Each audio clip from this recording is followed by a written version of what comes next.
What were we talking about, Donna? I forgot. It took me 3 seconds because I was thinking of, I had my focus on the flavor of the coffee. It's tasty. And you're muted, by the way.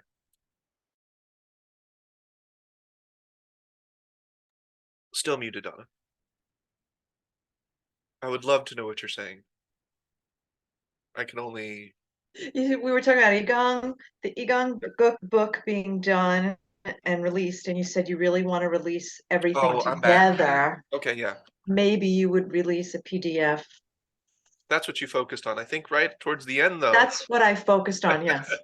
Well, I think right towards the end, I was mentioning how that connects with the principle of non-interference.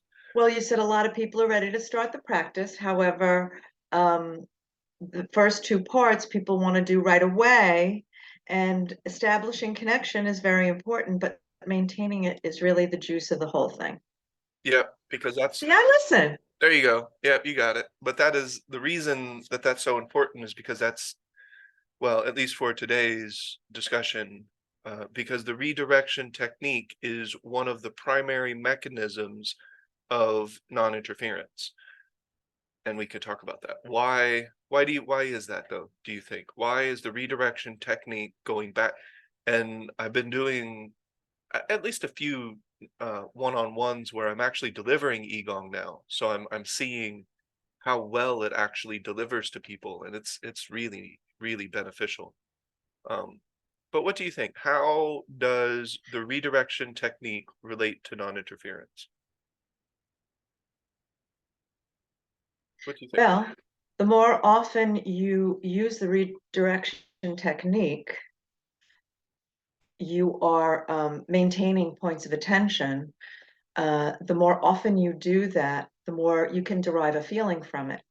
And the easier it becomes to do. And therefore, the quicker you will notice that you need to employ the redirection technique because your mind has come away from your points of attention, and therefore you're developing your technique of maintaining a point of attention as opposed to bouncing back and forth or only using um, points of attention when in a difficult situation or in a battleground or something like that. Then that's very different than um, maintaining a point of attention.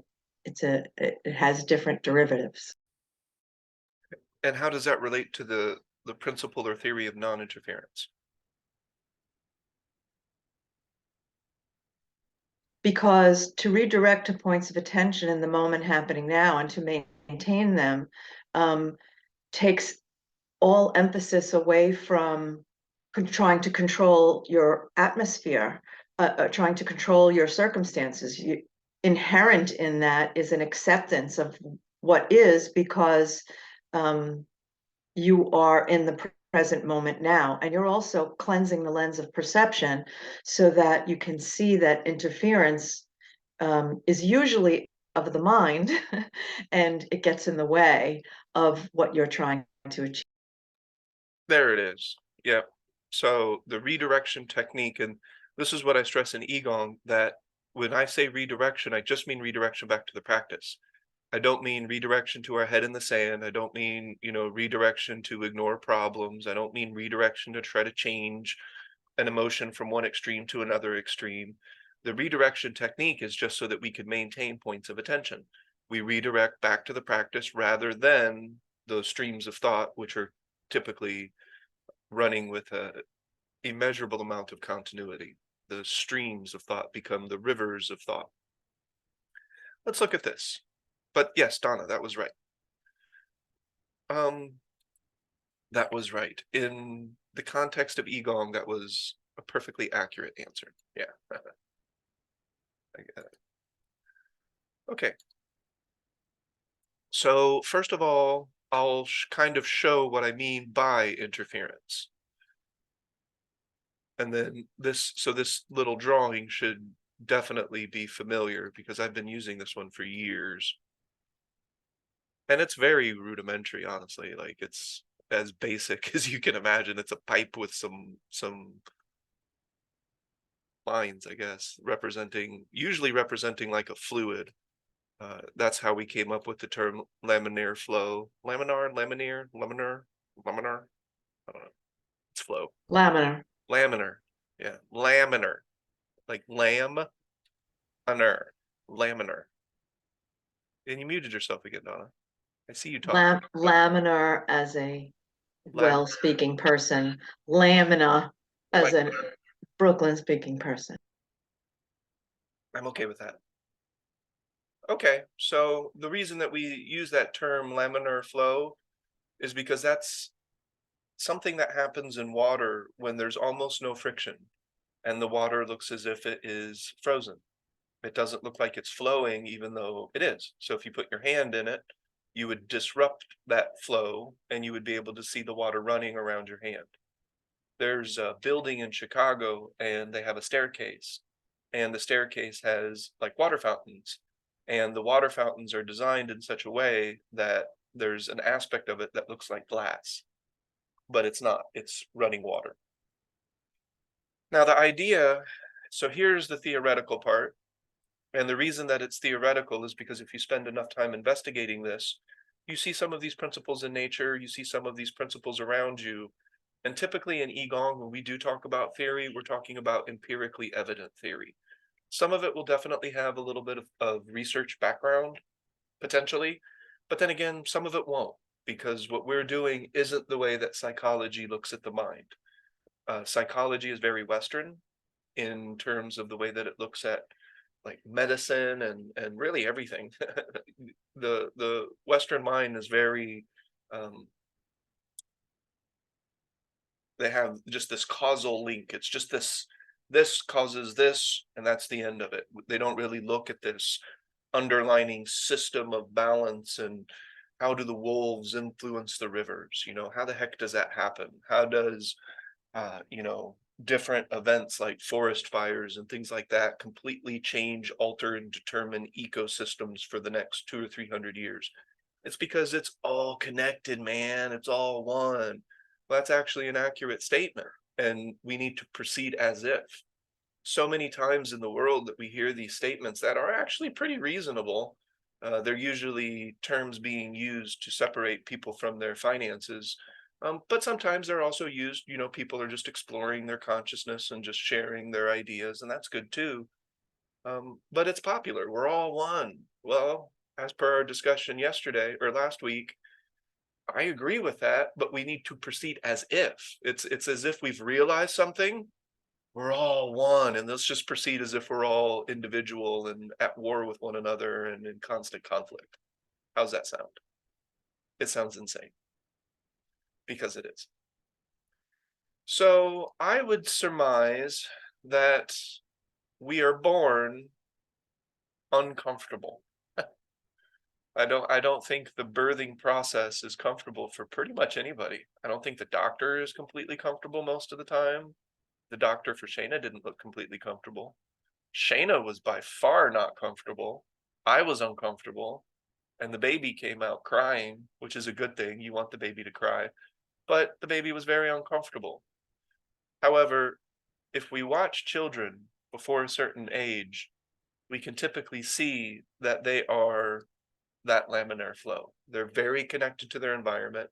They're learning at rates that are just absolutely phenomenal. They're some of the basic things that kids show to other kids that aren't really represented in our society, like tolerance of people who are different than you visually.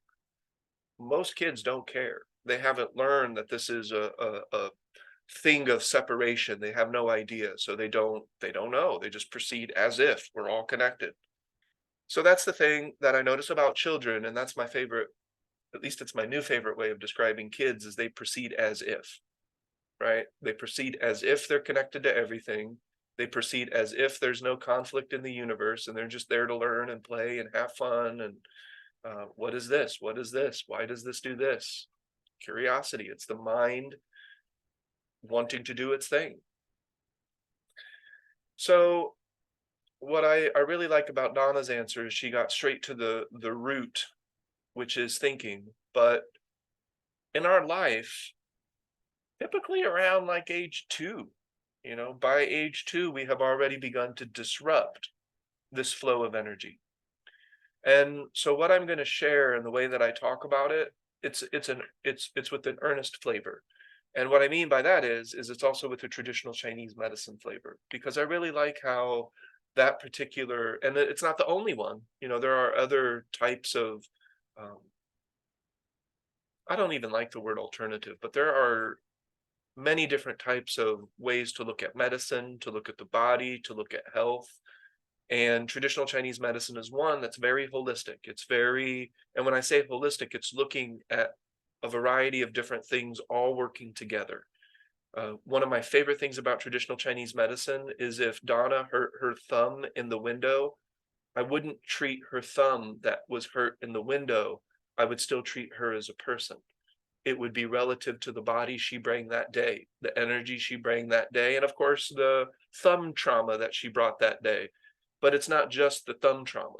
It's the thumb has caused an underlining imbalance, but then again, maybe there was another little imbalance there that caused the neglect that caused the window to fall. That's kind of what we get into with Qigong. That's the in my humble opinion, that's the missing link in traditional Chinese medicine, is the mind practice. We have a mind practice with Qigong.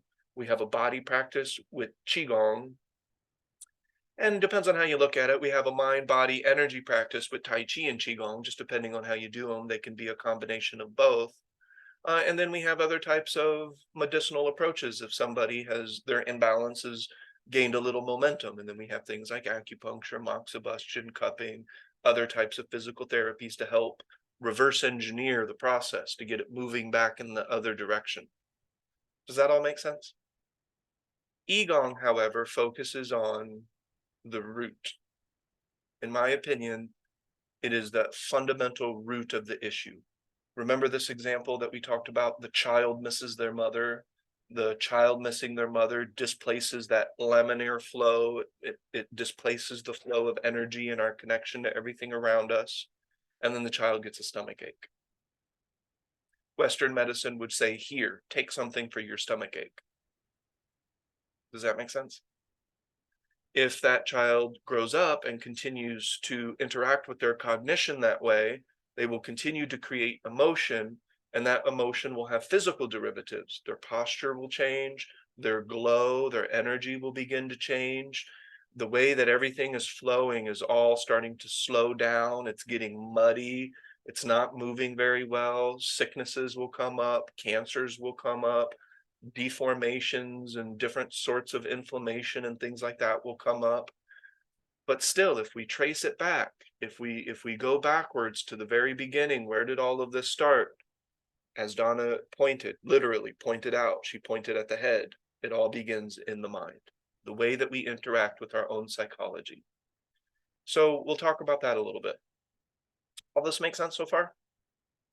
This is completely unscripted and unplanned, so if it starts to sound like I'm rambling, just let me know, and I'll start over.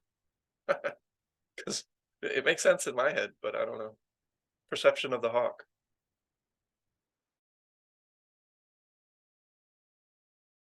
And for those viewing, perception of the hawk is another principle of individual perception, individual experience.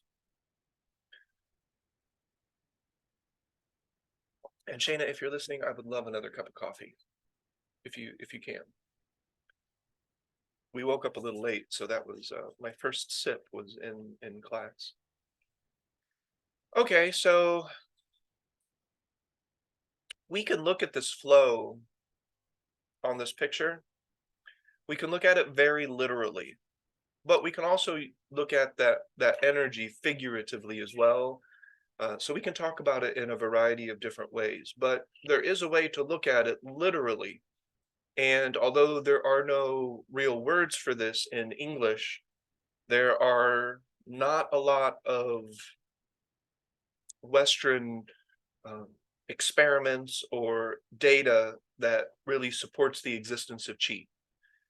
So on one hand, we could say that there's an Eastern perspective of the energy body, and they call that qi, or the Eastern perspective. They could call it prana, they could call it ki for Korean, but it's this vital life essence. Everybody's heard of that? Yeah. So we have chi on one hand, and that's one way of looking at that energy. Another way of looking at it, which isn't the same, thank you, but they could be relatable, is that we have an entire electrical network in our body. We do know this. This is scientifically accurate. We know that there is an electrical component to the human existence. And I mean that literally, electricity. If you get struck by lightning, you have to have, what is it, a defibrillator? Like you have to have something that shocks your heart and gets your heart beating again. If you have that, you can actually quite easily survive a lightning attack, assuming that it doesn't just incinerate you and burn you alive. Yeah, there's always that. So getting struck by lightning is a fickle thing, but there is a way to survive, and you have to have your heart recharged again. Essentially, it needs that spark, it needs that energy. But we also have a nervous system, and we know that the nervous system is highly electrical. So no matter how you want to look at it, there is an unseen energy, putting that in big old air quotes because it's a very general word. There is an energy aspect to the human existence, whether we look at it from a Western perspective and say it's electrical, or we look at it from an Eastern perspective and say it's a different expression of the energy spectrum called chi. Does that make sense? I don't know anybody in Tai Chi, Qigong, or acupuncture that would say that chi is electricity, though. But it is a way to look at it. You know, it's a way that we could look at the two different trains of thought and kind of meet in the middle, at least, right? Coffee sipping time. Any questions so far? Questions are always an opportunity for me to take a drink. No questions are also an opportunity for me to take a drink because I wait for the questions to not occur.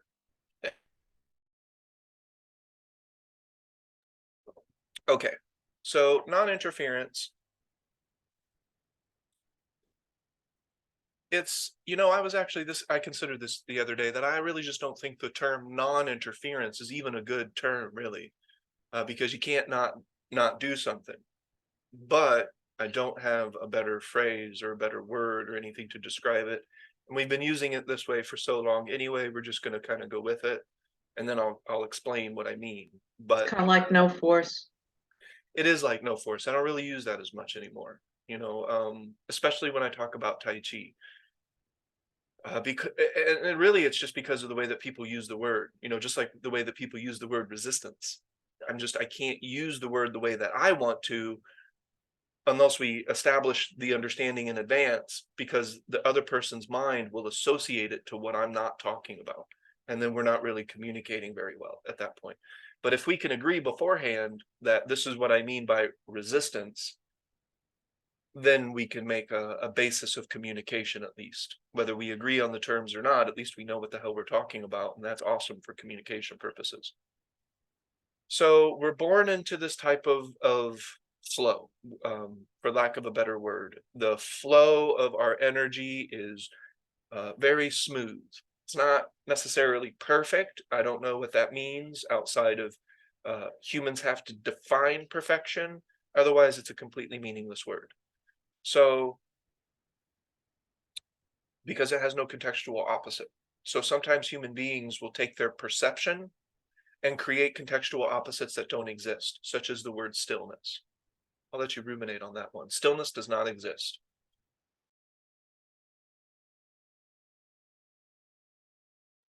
But we perceive something to be not moving. And so we created the terminology from the perception. Does that make sense? It doesn't mean that anything is ever actually still. It just means that that's how we view it. And so we create words to describe how we experience something. Does that make sense? Cool. So I will list, and you can feel free to point out if I've forgotten one, but we're going to talk about that flow of energy, whether it's the electrical network, our nervous system and our gut communicating electrically through our spine to tell our brain what we want to eat. That's occurring for everybody listening to this. That's happening right now. Your bacteria is sending electrical signals via your neural network, your spine, and your central nervous system and peripheral nervous system, and they're communicating via electricity. That's happening right now. So we can nestle into this idea that we have this flowing body of energy. Where'd you go, Shayna? Interestingly, this will be one of the least accepted principles and theories in the world today. So that's fun too. I love tackling topics that are almost completely rejected by the masses. That's great. Because we live in a world that is always trying to control. They're trying to manipulate, they're creating psychological time, and it's a shit show. No offense to the world, I guess, but hey there, Shayna. Okay. All right, so we're all really familiar with this idea of flowing energy, but what displaces this flow? Now, we could call it the electrical network. I'll never really honestly refer to it that way. Somebody can if they want to. I'll more likely refer to it as chi, but to be honest, again, in my own mind, I don't refer to it that way either. In my own mind, I just, I'll put that. I'll put what I put in my own mind because I don't really use the word chi either in my mind. I'll use that to communicate to other people who know what that word means, but I just use the word energy body. Energy body. It's unseen and some of it is still unknown. And that's okay, because that's what we do as human beings is we make the known or we make the unknown known. So let's look at the factors that disrupt this natural, smooth flow of energy. Now, let's be clear. The smoother this flow of energy, the healthier we are as human beings. So it is a health factor. Does that make sense? Remember, we talked about child misses their mother. The child's emotion will displace the flow of the energy. The child will get a stomach ache. If the child continues to think that way, grows up thinking that way, it will affect their physical body. It'll affect their posture. It will affect their shen, their shine, their skin, everything. You can see it in somebody who has energy that's not flowing very well. And they will get sick. And it could lead to long-term illness if it's perpetuated over a certain amount of time. And that's what we call existing in an extreme, will accumulate and the suffering will grow. And then we have the fifth destroyer, where now we even pass certain types of sicknesses and malformations and disruption and flow onto our kids, or the potential for it. Right. So I had a predisposition towards alcoholism because my dad and his dad were alcoholics. So of course, I have that potential gene expression of a predisposition or propensity towards becoming an alcoholic. That's a potential expression. It doesn't mean I came into this world ready for a drink. Not necessarily. Although, I don't know, maybe. A drink of coffee, of course. That was the joke because I was taking a drink of coffee. Okay, all this makes sense so far? When the energy body gets displaced, we get sick. And when we get sick, we can die. Our physical body can no longer sustain consciousness. What happens after that? I don't know. I have some suspicions, though.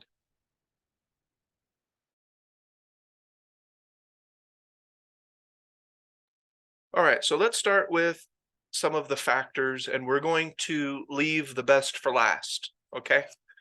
So number one, and this is in no particular order because I don't actually view this as the most important, although it is very important, but there's something that influences this.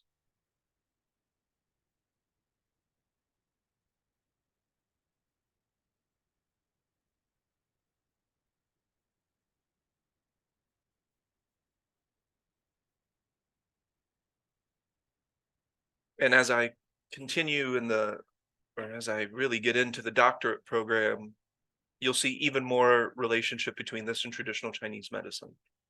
So that's for organizing in my own mind, though, because I like that system. Okay, so food and beverage. food and beverage is one of those things that can displace that smooth flow of energy. However we want to look at it, whether we're looking at it from an Eastern perspective or a Western perspective, nobody I know that calls the energy chi will refer to it as electrical. No, I don't think anybody thinks that. But if you're not on board with the concept of chi, because there's very little evidence that it exists in terms of even empirical evidence, it's more subjective. But in terms of things that we can actually see, we do know that there is an electrical aspect to the human body. So we can agree that there's flowing electricity and energy in the body. So at least we can come to a middle ground there and say, okay, maybe chi doesn't exist, but I do agree that there's an electrical body, an electrical network, and that's what he's talking about as well. That's what I'm talking about as well. So I look at it as the energy body. In traditional Chinese medicine, they'll call it chi. And then in the Western mind, they'll just say it's the electrical network, the peripheral nervous system, etc. Okay. So moving right along, one of the and these are in no particular order because I'm saving the best for last.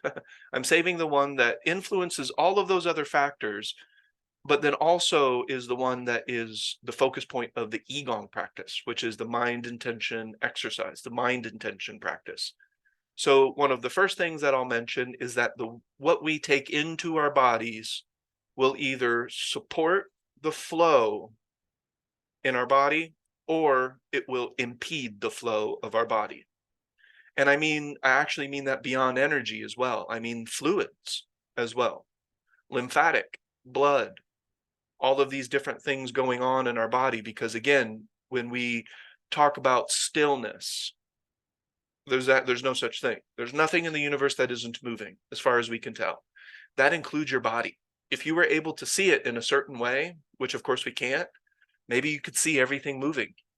Your cells are moving, your blood is moving, the fluids are moving, the electricity is moving, the hormones and other chemicals, everything is moving, the synaptic connections, it's all moving. So it's constantly moving, constantly changing. But as we talked about last week, our mind creates that snapshot. It wants to create a snapshot of the present moment so that we can assemble it into a form of continuity so that we can navigate it without dying. Does that make sense? I don't know if I've ever said so that we can navigate it without dying, but it's perfectly appropriate. So, and then here's the thing is I'm not going to tell, because we go by the principle of balance, and that was a different class that we talked about balance, and everybody's balance is a little bit different. There's certain foods that if I try to eat a bunch of it now, it's going to hurt my stomach. But if I eat a little bit every day, I'll change with change. My balance will change over time. And then before you know it, I can eat that stuff like it's no problem. That's all still the principle of balance. And it's still adhering, well, for the most part, no problem. Like if it's something poisonous, then no. But like Wim Hof, if you don't train to go in the cold and you try to do a 3-mile hike at below freezing temperatures, you're going to die. Very likely you're going to have some type of adverse reaction to that because it's an extreme for you. It's way outside of your balance. However, if every single day you took a cold shower and you kind of acclimated it to yourself, you're flirting with the extreme, but it's changing over time. And then before you know it, you can go on your 3-mile run and below freezing temperatures because you have allowed your body to adapt. It's adaptation principle. But existing in an extreme causes the system to lose its balance and it tries to rebalance, and that causes suffering. Does that make sense? That's the principle of balance, but a little bit. Yeah. What were you saying, Donna? I'm saying it's a principle and we're looking at it in a very black and white way to explain Very it. black and white. It Yes. doesn't mean that existing in that extreme is healthy for you. I mean, I can eat something that's a little bit salty every day and then like eat a bag of potato chips every day, and slowly but surely my body will adapt to having that much salt, but it's also not necessarily good for it and doing it harm. I'm just adapting to it. I'm adapting to my blood pressure raising a little bit. I'm adapting to fluid retention. I'm adapting to it so I can live, but I'm not necessarily living healthy. So the concept of balance works for adaptation both toward a more healthy equilibrium and also towards the decay. Yes. That's why we don't die instantly from eating crap and food, because we Right. adapt to it, but it's still doing us harm. It So, could, yes. And then that's the larger system of balance, you know, because our body needs certain things, and that's just the way it is. So, so the way that we're looking at it is I have listed one of the first things that is interference. Okay, so these are the interference factors. So the first interference factor that I've listed in no particular order of importance necessarily is input, food, beverage, anything that you're putting into your body that will either support, because your body needs certain things. That's why you're eating. Did everybody know that? Does everybody know that that's the reason we eat? So that our cells can replicate productively, properly, so that we can grow and we need energy. Yeah. We're not actually eating for flavor necessarily. I mean, it's nice when flavor can align with health. That's a big win. But yeah, that's frankly a non-factor when it comes to health. So food and beverage input, depending, and like Donna pointed out, we can exist in an extreme, or we can invoke the accumulation principle, which eventually also can get into an extreme because something has been allowed to accumulate. Typically, if you put something in your body, you want a way for it to run through. You don't want it to accumulate in the body. And if something starts to accumulate, like Donna mentioned, salt, if you eat too much salt over a long period of time, your body's trying to adapt to that extreme, but it's more than it needs. And that's violating the body's balance principle because it has way too much salt over a long period of time and it doesn't know what to do with it because it's just, now that's the extreme. So there's different ways of looking at it. Any questions about that? Food and beverage is one, and then I also mean that energetically. So some of the foods that we eat will influence our body's energy. That's why some things will make us feel more energized and some things will make us feel dilapidated. A big old thing of popcorn and candy and soda at a movie, you're probably not going to leave feeling like you're $1,000,000. You might be entertained because the movie was good, but if the movie sucks, now you got a shitty movie to deal with and you feel like crap. Even more so, people get so used to feeling like crap, they don't know that they feel like crap. Isn't that weird? They're not used to feeling good, that they have no idea what that is supposed to feel like. They're just used to feeling meh, kind of shitty. I experienced that a lot at the dispensary because when people would say, Ernest, how are you? I would always respond with how I feel. And people like Ernest, that's so weird. Nobody does that. And I'm like, well, why? What else am I going to tell you? How are you doing today? Well, the stock market is up. Well, the fuck does that mean? So when people would say, Ernest, how are you? I feel fantastic. Thanks for asking.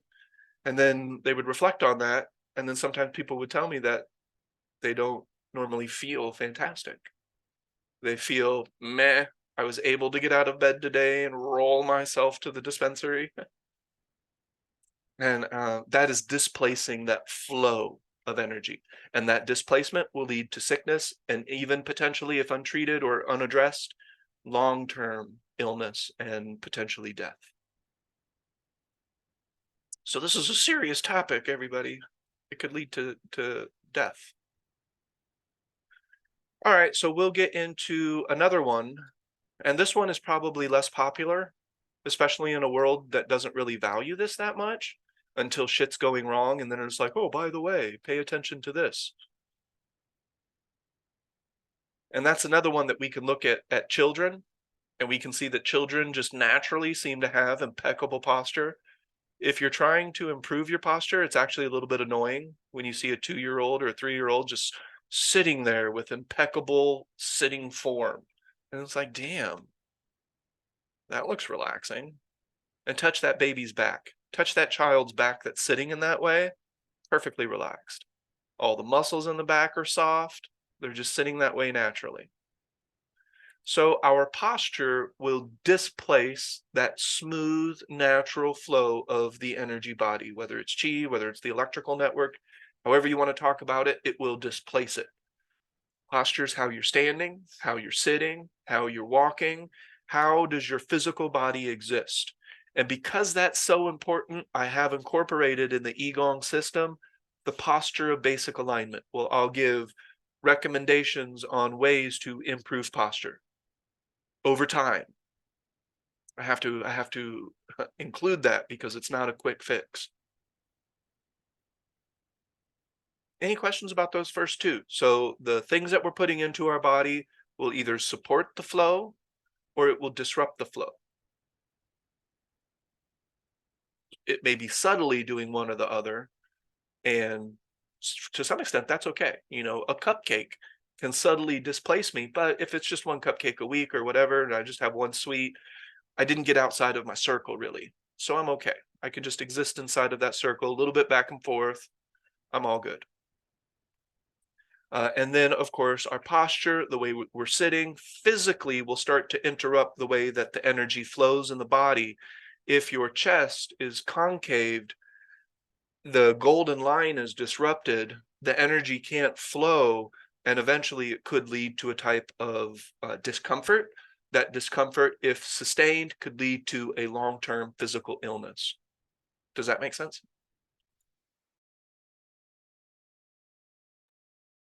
I realized this in high school.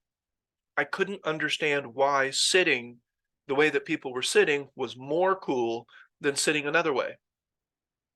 So here I am in a group of people, they're all smoking blunts, listening to music, everybody's getting high and partying, and I'm over here in the corner like, why are we doing this?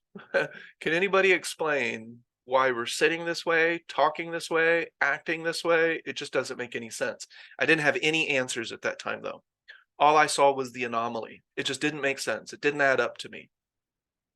It all seemed very unhealthy. And that's not the word I would have used at the time. I don't know what word I would have used at the time. It just, something was wrong. It just didn't seem right. It didn't make sense. I think that's the biggest thing, is that there's certain things in life that don't make sense because they're illogical outside of habit and the momentum of habit. That's where some of the logic comes in, because the body creates habits and logically, you know, we act out these habits. It's logically illogical, I guess you could say.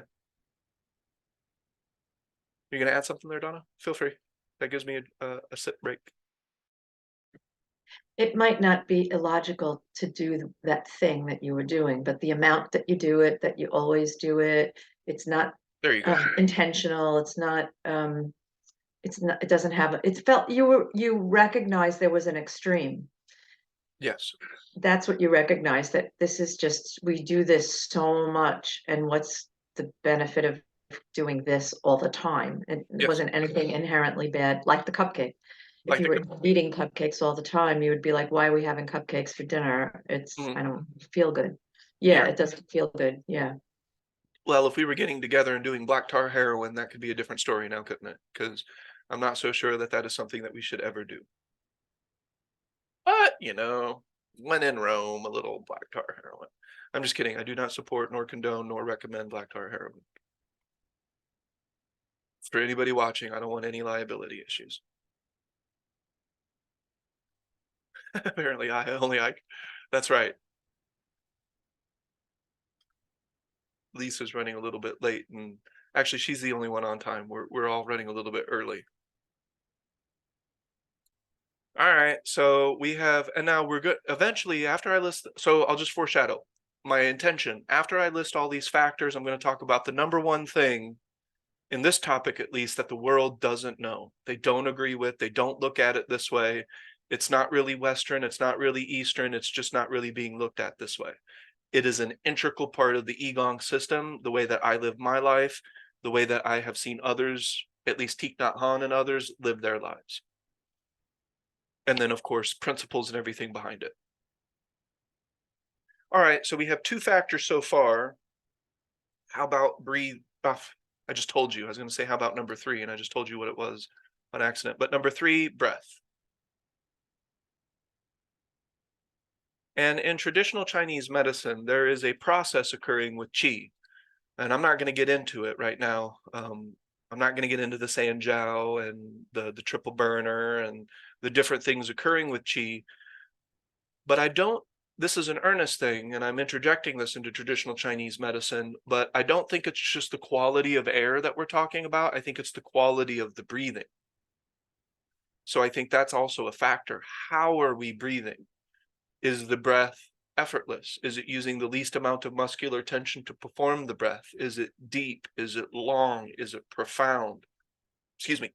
If those answers are positive, a yes, affirmative, chances are our breath is in alignment to everything else. Does that make sense? It's smooth, it's flowing like the world around it and inside of it, as opposed to a person who never puts attention on their breath and it's just following their emotion, it's following their thought, it gets rapid. The more we need it, the less we breathe, the less we breathe when the more we need it, and it's a cycle. So one of the things that is disrupting this flow, and when I say disrupting the flow, that is causing interference. It's interfering with the natural flow of the human being. Does that make sense? Okay. Any questions about breathing?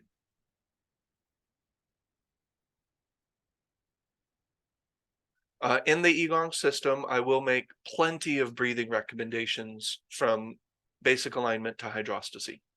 So in hydrostasy, however, it's what I call the axis of hydrostasy, and that will be one of the last topics. Breath awareness is the three convergences of breath. So, and we kind of talked about that a couple weeks back. So that's a hydrostasy technique, is to employ the three convergences, not to converge them, to employ the three convergences. The first three layers of the Qigong system will help you converge the three aspects of breath. Does that make sense? Posture is one of them, incidentally.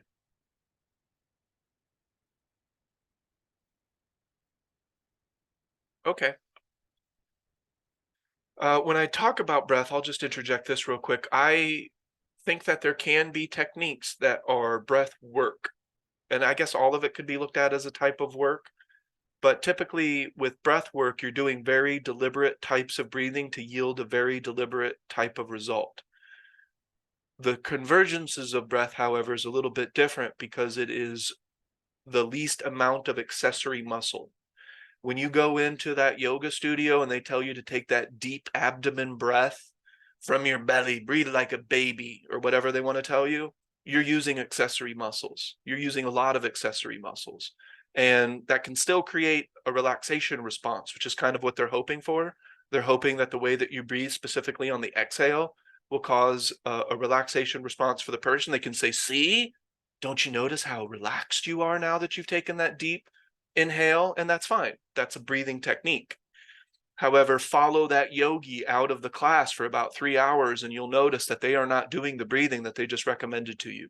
And if they try to do it that way, they'll be using way too much accessory muscle and it will be contraindicative. They'll be creating tension somewhere else in the body that will disrupt the flow. Why? Because they're trying to exist in an extreme and force this belly, type of forced breath. The way that I'll offer breath, we just use attention and it will naturally, without interfering or trying to control, it will naturally go down because you're placing your attention on the lower dantian. Attention plus intention equal result. You don't have to force and try to control. But we'll get into that a little bit later. That's more hydrostasy. So any questions about these factors so far? These are the factors of interference. These are interfering with the natural flow of the human being. If these factors are in balance, then the human being, in one way or another, will be more in balance, which means better health, more vitality, better energy, more creativity, all kinds of wonderful things. Any questions about these first three? Okay. And so in terms of traditional Chinese medicine, when the breathing is a certain way, then the breathing qi, air qi, and then we have our grain qi combined to create another type of qi, and then it's this whole transformative type of thing. So I'm taking that into account. So as we continue in the Qigong practice, eventually the breath is even, it's full, it's effortless, the least amount of accessory muscles, and that will definitely allow the energy body to flow much better, and we'll have much better balance with that. So yeah. Okay, so now this one, it's kind of obvious, I suppose, but we don't really look at it this way in the US. Yeah, how come it does that? So our output, I'll put that here.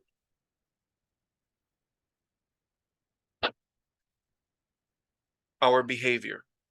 These are the actions that we perform in this world.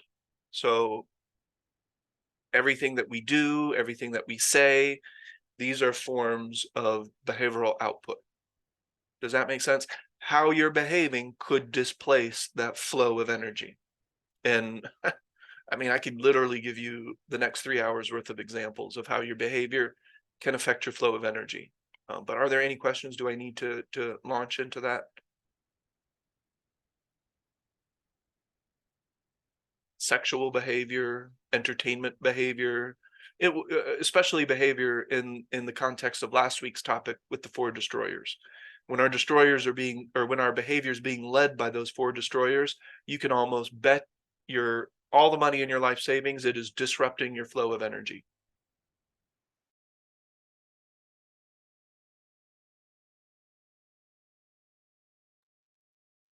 Any questions about that? And then, of course, you can see how these factors do start to intermingle. Our behavior could be tied with our posture, tied with our breathing, tied with what we're eating. Maybe our behavior is to go clubbing every day. Well, there's only certain types of foods at clubs, isn't there? So certain types of beverages, certain social things going on. You know, you don't want to sit with too good of posture because people will think you're uptight. So you gotta look loose. You know, you gotta look. That's what I was realizing in high school. Why are people sitting this way? When I sit that way, it makes my back hurt. But how come we're all trying to sit so cool? Like who? And then, of course, in my mind, I'm trying to decide who decided it was cool. And then, of course, social factors. Somebody cool sat that way. So somebody wanting to be cool sat that way. And then somebody wanting to be like that person who thought that they were cool, who was just imitating the famous person who was sitting that way. And now you have a trend. So I was able in high school to trace it back to famous people. When famous people do something, it catches on, and then before you know it, everybody's wearing their pants halfway down their butt, 6 times too big, which was me. I had really baggy pants, really baggy clothes, and then one day I'm like, why am I wearing this? It's heavy. Like everything I'm wearing is just like adding 15 pounds to my day. Like, why am I doing this? Know thyself, right? Any questions about these ones so far? Behavior? All right. So there are some of these factors that are directly within our ability to influence, and then there are some that are not. There are some that we will have to adapt to, and that's why this system is so important, because the Qigong system can put us in the position to adapt more effortlessly, more gracefully. The balance can be more pristine, because some of these factors are beyond our ability to directly influence, and then some of these factors have an element of both, such as environment. So I live in Chicago. If there is a day where there is a lot of air pollution, that can affect my flow of energy, and I'll need to adapt. But then again, who decided to move here? So in one hand, no, I can't necessarily directly influence all of the pollution in Chicago, but I am the one who chose to move here. So there's a relationship between being able to directly influence and not being able to directly influence. It's kind of I don't know if it's 50-50, but there's a way to look at it both ways. So if the pollution ever became overwhelming, fuck it, I'll move. I mean, why not? I live in the United States where I can literally move to any state I want to. Well, other than Florida and Texas and the South. When my husband says to me, I say I'm cold, and he says, well, it's your choice to get in the sea. So, and so it is. It is. Yep. I don't think that's the most compassionate response, but maybe you say that a lot. I don't know. I try not to say anything a lot. There you go. Okay, so environmental factors can influence our flow of internal energy, which will affect the external body. Internal energy, body, and then the external world. How about that? All right, so moving right along, we're getting into all of the factors, and I'm going to list the most important factor that influences all of these other factors. I'm going to get to that one last, although we mentioned it first, because that's mostly directly relatable to Qigong. And then, of course, Qigong will affect all of these other factors because we're addressing the number one most important factor that we could possibly address. All right, so another one that is, it's a double-edged sword because we all want to do this, but then when it occurs, we're like, meh, but aging. I mean, we all want to age. I'm assuming we want to live as long as we can. Most of us probably. So how can I do that without aging? That doesn't make any sense. So I'm okay with aging. I want to age because I want to live a long time. But aging, and now I probably won't echo the same stereotypes around aging that the world does because there's almost no proof.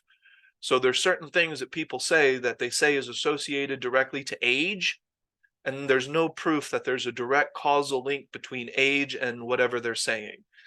It's probably age plus their behavior plus their way of thinking and everything over a long period of time has accumulated to end in this result, and then there they are. But we live in a world of commonality where people tend to act similar, whether they think it's different or not. Really take an expanded look and everybody's doing the same fucking thing. It's not that different. I will break down, and I've been doing it, but I break down the human experience into its fundamental constituents. And it's not always pretty. It's actually kind of stupid sometimes, but it is what it is. Okay, so aging is something that occurs. It is something that we will need to adapt to, and it is beyond our ability to directly influence sometimes.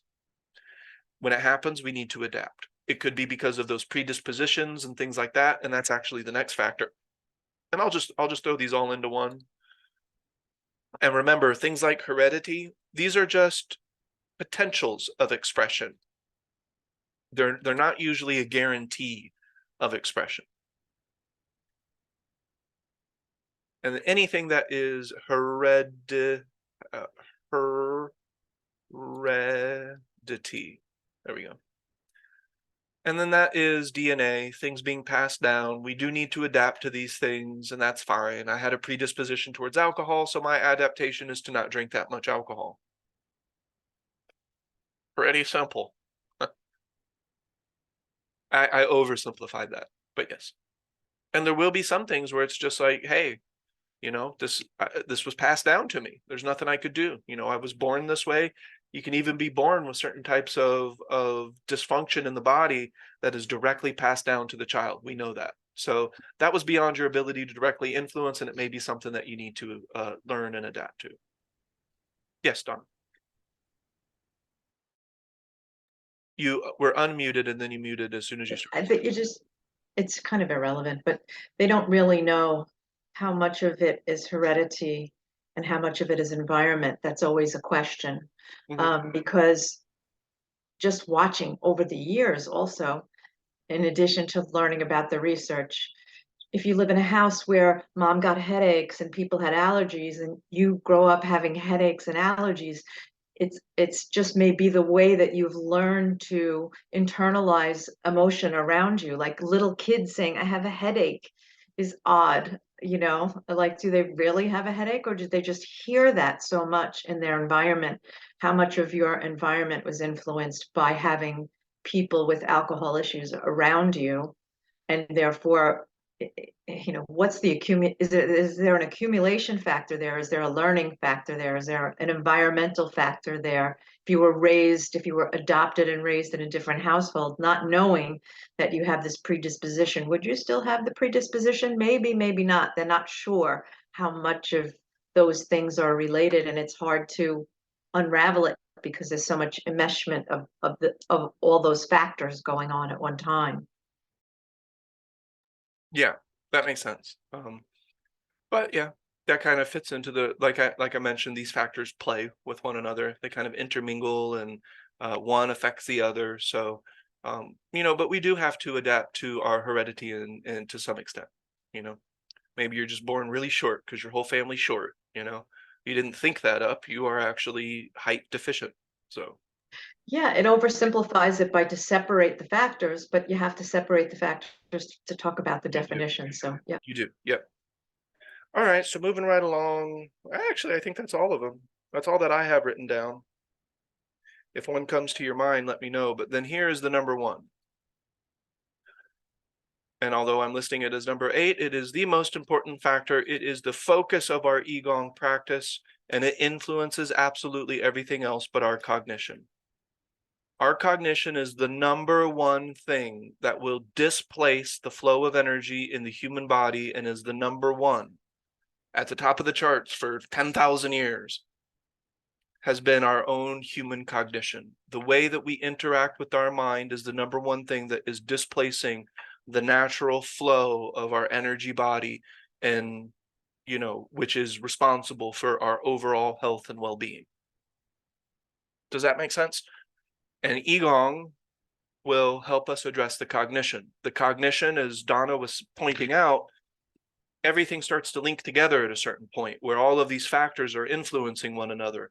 The number one thing that influences every single one of those factors, even heredity and DNA, the way that we're interacting with our own cognition can rewrite and affect us on a very basic and fundamental level. So, I mean, I don't know how accurate the statements are when people say we're rewriting our DNA. That sounds, like they're using something from something else and kind of sharing that term. And I don't know how accurate that term is necessarily. But let's just say that we can influence ourselves on the smallest of smalls because of our cognition. Because we're all one. So the Qigong system is designed to help create a natural flow by addressing the psychological dysfunction. Any questions? It is the psychological dysfunction that is causing us to eat the certain ways. It's causing the certain behaviors. It's one of the reasons that our posture is that way, because of the social aspect to it. It's not cool to sit straight like this. People will look at you like you're a little bit different because you're sitting differently than other people are. But it's the only way to sit. Like, how else are we supposed to sit? Like, we should sit with our back straight. It doesn't make any sense to sit any other way. Well, that's likely because of our social condition. That's a result of our psychological condition. And our psychological condition will affect everything. The mind will fundamentally affect the human being for better or for worse on a cellular level, on a DNA level, on a vibrational level, if you want to talk about it that way. And so the Qigong system steps in and says, hey, we're going to take our mind back, and we're going to be the director of our attention, which intention and attention you can separate your attention from your intention, but when you put them together, you have a lot of personal power. You have a lot of will. You have a lot of ability to bring things into fruition in your personal experience and in the shared experience. So non-interference is learning to get out of the way psychologically. What is the number one psychological component that is getting in the way of the present moment, of the life we're living right now, of the way the energy in our body is flowing in relation to the energy outside of our body? What is the number one aspect of cognition that affects all of this? Operating below the threshold of recognition. There you go. Yeah, that's a good answer. That was going to lead to thought for me. But yeah, the reason that we're thinking that way is because we're below the threshold of active recognition. I Well, was thought is the only thing really that could, well, perception below the, yeah, okay, thought. yeah, perception is always above and below. Perception itself. Attention is our ability to isolate aspects of our perceptive world, our sensory data. So we shine the flashlight of attention on the overall bubble of perception. And that's where our attention is. But our brain and our body and our energy body are perceiving things that we're not currently recognizing. So that will always be a dynamic. Yeah. So non-interference means that we're not going to try to manipulate, we're not going to try to control, we're not going to try to force everything into existence.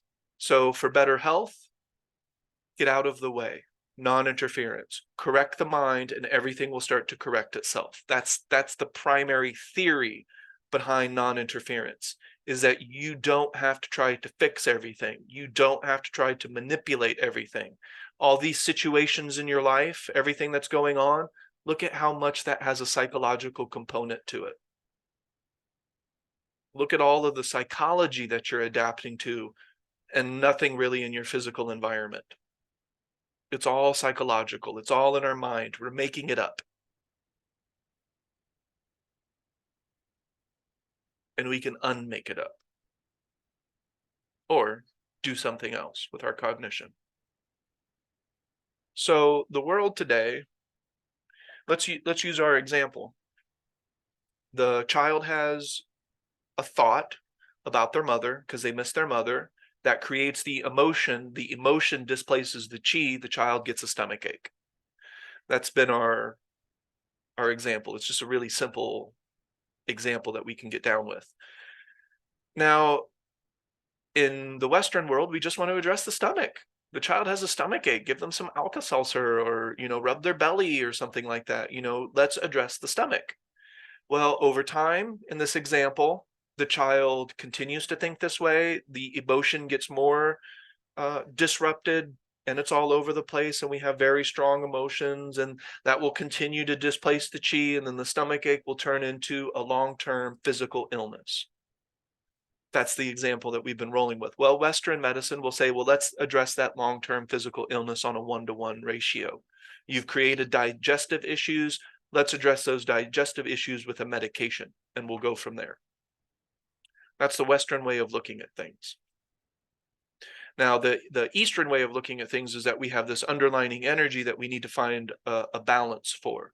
The Qigong way of looking at things is that in order to establish that balance, again, we first, not after 60 years of practicing Tai Chi, but we first address the psychological component. That's what Qigong does. Qigong allows for addressing the psychological component in one's life experience to help elicit more natural energy flow, life flow, micro and macro. Does that make sense? And this isn't popular, so I'll give you some examples. Purpose. So how often do people say that they feel that they need to have a purpose in life? I feel that my life needs to matter, right? I want to have a purpose in this existence. So a person will search for that purpose. They'll try to find that purpose. Maybe they'll go on journeys and they'll go on treks and they'll do all of these different things. They'll pick up hobbies, they'll learn skills and all of these different things, chasing, looking, searching, trying to find a purpose. What are some other things that people are searching for? People want better health. So for better health, I'm going to take this medication. I'm going to do these things to my body. I'm going to run every single day. And that's going to correct it. I want this business meeting to go well. So I need to figure out how to manipulate all of these factors to get everything right where I want it, so that everything will work how I want it to work. Because it's about me. It's about I.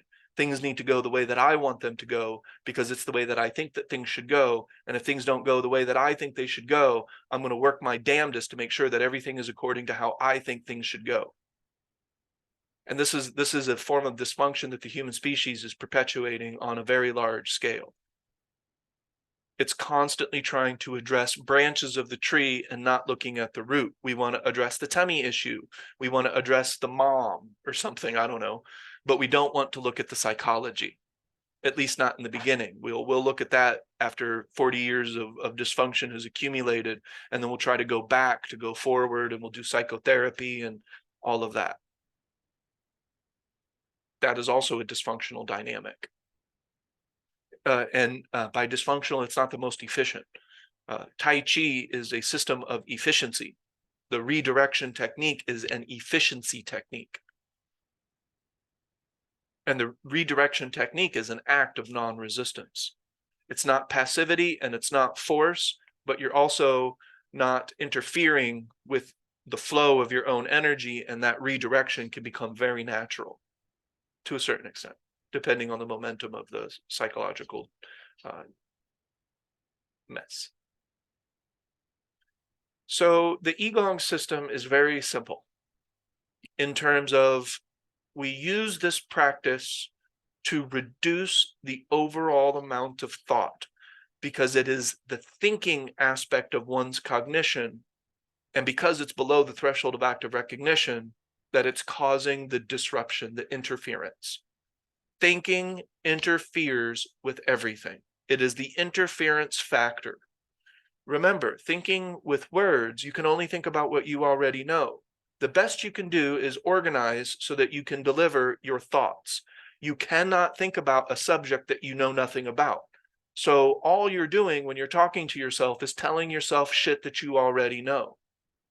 Maybe you've taken some shit that you already know and you've reorganized it in an aha way. That's cool.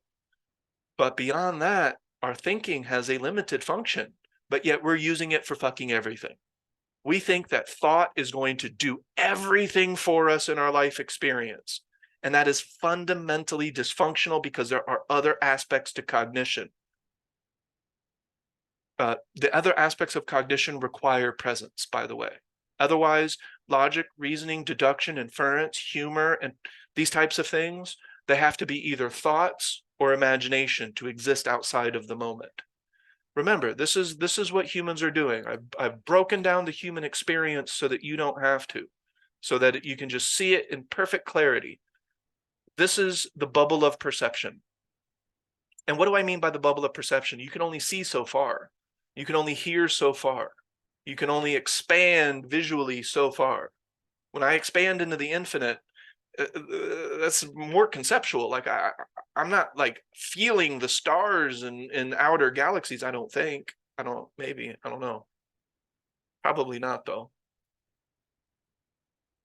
But the idea is that this is our bubble of perception. But what you're doing when you're going around trying to figure everything out, trying to solve your problems, trying to make your life the way that you think it should be so that you can get the results that you want. Notice how I'm talking about the warrior training. The focus on self is thought and some form of imagination. And I'll draw, if we save this whiteboard, this circle is thought. That's the only way that you can remove yourself psychologically from the present moment, is to do one of these two things. Otherwise, you have to be present. You have to be locked into the present moment if you're not doing one of these two things. So if you're not sitting there in thought and imagining time, where are you? You're right here, right now, engaging the present moment. Time is a form of imagination. If you had no imagination, you would not be able to envision a future. And I think that it would affect the way that we interact with memory. I think without imagination, we would probably only be like motor memory, muscle memory, forms of long-term memory, but without the ability to recall visually things that have happened to us in the past. I think that imagination is required for that. One indication that the species could be developing that type of imagination is dreaming. I think that the two are directly related. Stick with me for the next 30 or 40 years and maybe we'll have some experiments on stuff like that. But for now, it's just a hunch. What are related? Dreaming and imagination? Dreaming and imagination are directly related. So when the species is able to dream, then the species is also starting very likely to be able to create imaginary scenarios in their mind. I don't know about future, that might require a little bit more cognitive power or cognitive ability, but definitely past, where an animal can imagine itself outside of itself. It would require a sense of self-awareness, which dolphins have. Dolphins can recognize themselves in a mirror, so they have created self-recognition. So we talk about artificial intelligence becoming self-aware and that being a danger. Dolphins and other aquatic creatures and potentially other mammals on Earth have achieved self-awareness. Awareness of themselves apart from everything else, which actually is also one of the main ways to create oneness, because they go together.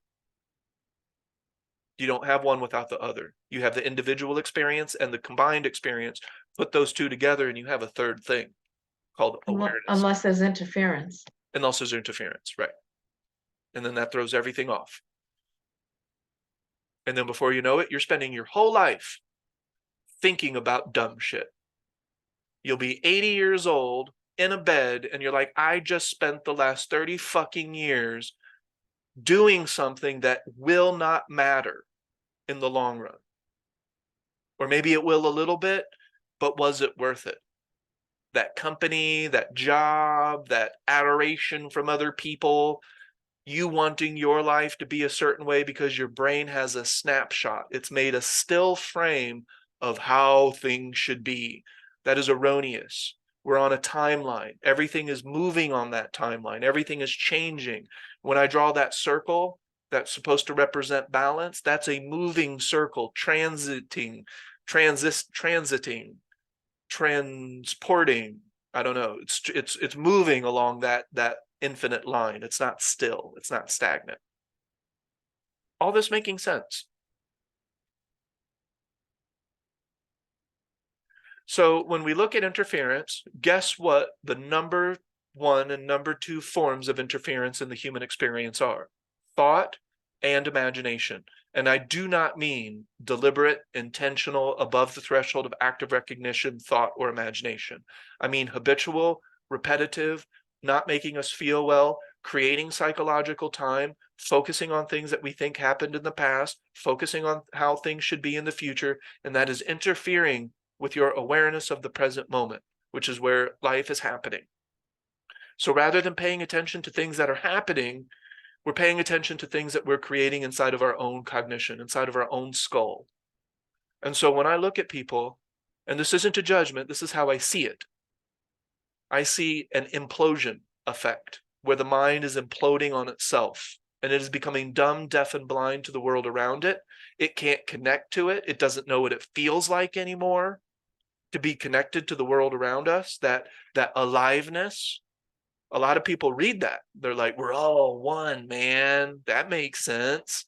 I'm talking about feeling that, feeling the connection, seeing the connection, and then recognizing everything is just a part of the totality of yourself.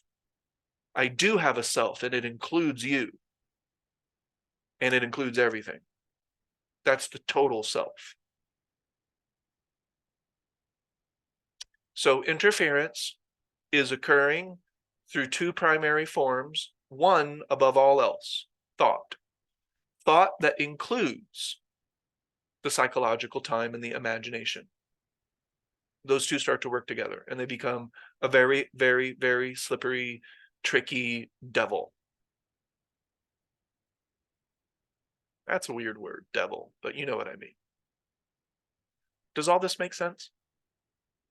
And this is the way the human being is living their lives. In average cognition, regular cognition, a person is in the world, but they're not really paying attention to it. It's muscle memory, motor memory, long-term memory, working memory.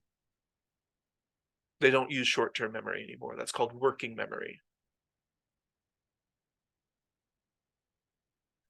So we have these forms of memory, and that's how we're interacting with our lives, while simultaneously we're just interacting with our thoughts. And it's typically, if you look at the warrior training, it's definitely highlighting at least one, if not all, of those factors. Trying to control, trying to figure it out, comparing and contrasting, trying to understand, trying to force situations into fruition. Whatever it is, it's an act of force. It's trying to control. But what is the other alternative? So if we don't do that, though, what do we do? Qigong. The Qigong system, you will remove the interference. And then before you know it, and I say before you know it, I have no idea how long this process will take for each person because we're all different. And I'm drawing it up in this corner. But before you know it, we align this hydrostasy circle. It becomes a circle, by the way.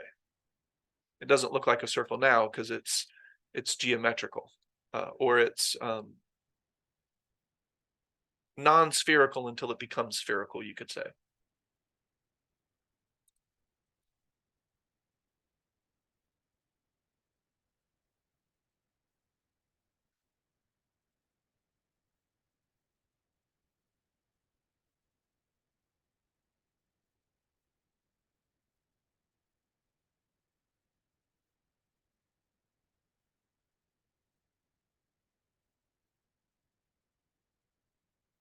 So in most people's lives, these are all individual factors.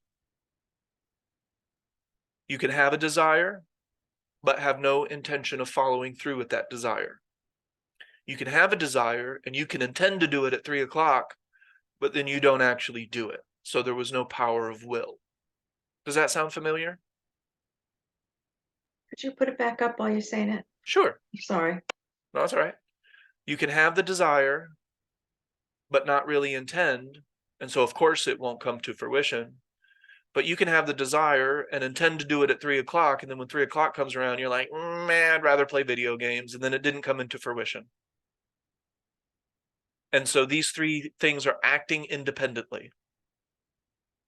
Does that make sense? They haven't been brought together. The Qigong practice brings them together. So similarly, we can have a lot of knowledge, which is information, personal experience, and the experience of others, the three aspects of knowledge. You can have that, but if you forget it, you don't have wisdom. You weren't wise. Yeah, you know you're supposed to look both ways before they cross the street, but you didn't. And that's why you got hit by a car.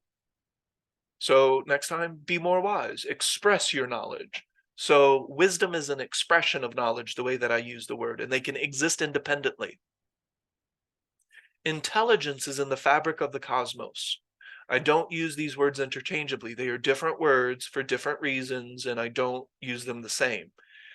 Intelligence is in the fabric of the cosmos. It's why atoms do what they do, why they come together, why we have physical matter, why when you put brain cells in a petri dish, they start to organize themselves and start to connect and start to create more cells.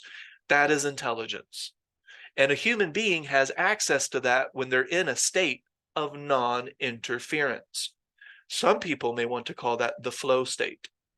When you're in a state of non-interference, you are aligning to intelligence. And that's dope. That's great. Now we're really functional, very efficient when we're in that type of state. Shayna, have we drank all the coffee? Yes. Damn. Switching to water. Okay. I'll have a latte later because that didn't feel like much.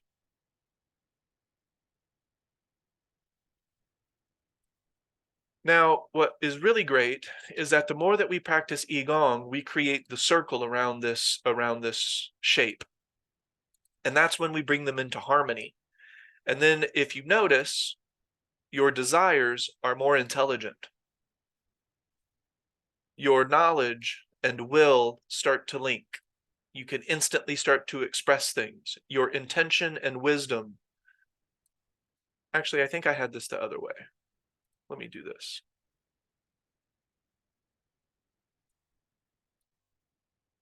No, that was the right way.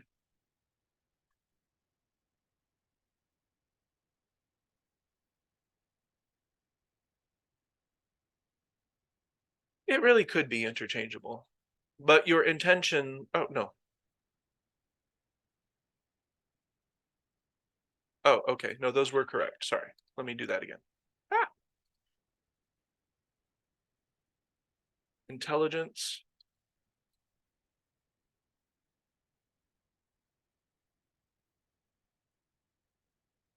So your knowledge is linked with your power of will, and you instantly express that unto wisdom. Your wisdom is tied with your intention. So what you know about the world is tied to your intentions and what you choose to do. Does that make sense? Intention? Intention is the reason, it's the purposeful action or the purpose behind the action. Intended or not intended. Unintentional usually just means operating below the threshold of active recognition. And in the center is personal power. And the personal power grows, and then although it makes a terrible picture, it ends up just being a black circle. That center grows, and it links them all. So your personal power is what links all of these factors together. And then before you know it, you don't really have to think and imagine a future because you're going with the flow. You're making adaptations as they occur. You're going with rather than against. You have merged with the Tao. Tao is the way the universe moves. And according to Lao Tzu, what we want to do is we want to go with that flow, change with change. Take a step and introduce Darwin into the mix. When we change with change because we're aligned to the present moment, we have better adaptation skills. We can continue to evolve and change over time, and then the human species is evolving. Isn't that great? You don't need to find a purpose. The purpose is revealed. Yeah, you just do what you're doing, be what you're being, be in the moment, and all those other things disappear, dissolve. The thoughts about It's them, not that, sure. yeah, the thoughts about them. I was just thinking, I was walking while you were talking about the thought aspect, and I couldn't help but wonder why, after all these years, that you seem to be the only one who's talking about this. Unless I've stopped looking at other books and people, I don't go on No, things and look at no, things yeah. anymore.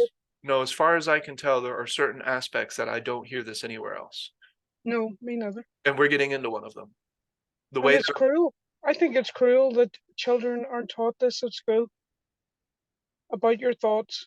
The yeah, very simple thing about your thoughts, that they're not real. They're not necessarily real. That well, your thoughts, they are real because they're happening in your mind, but they're just in your mind.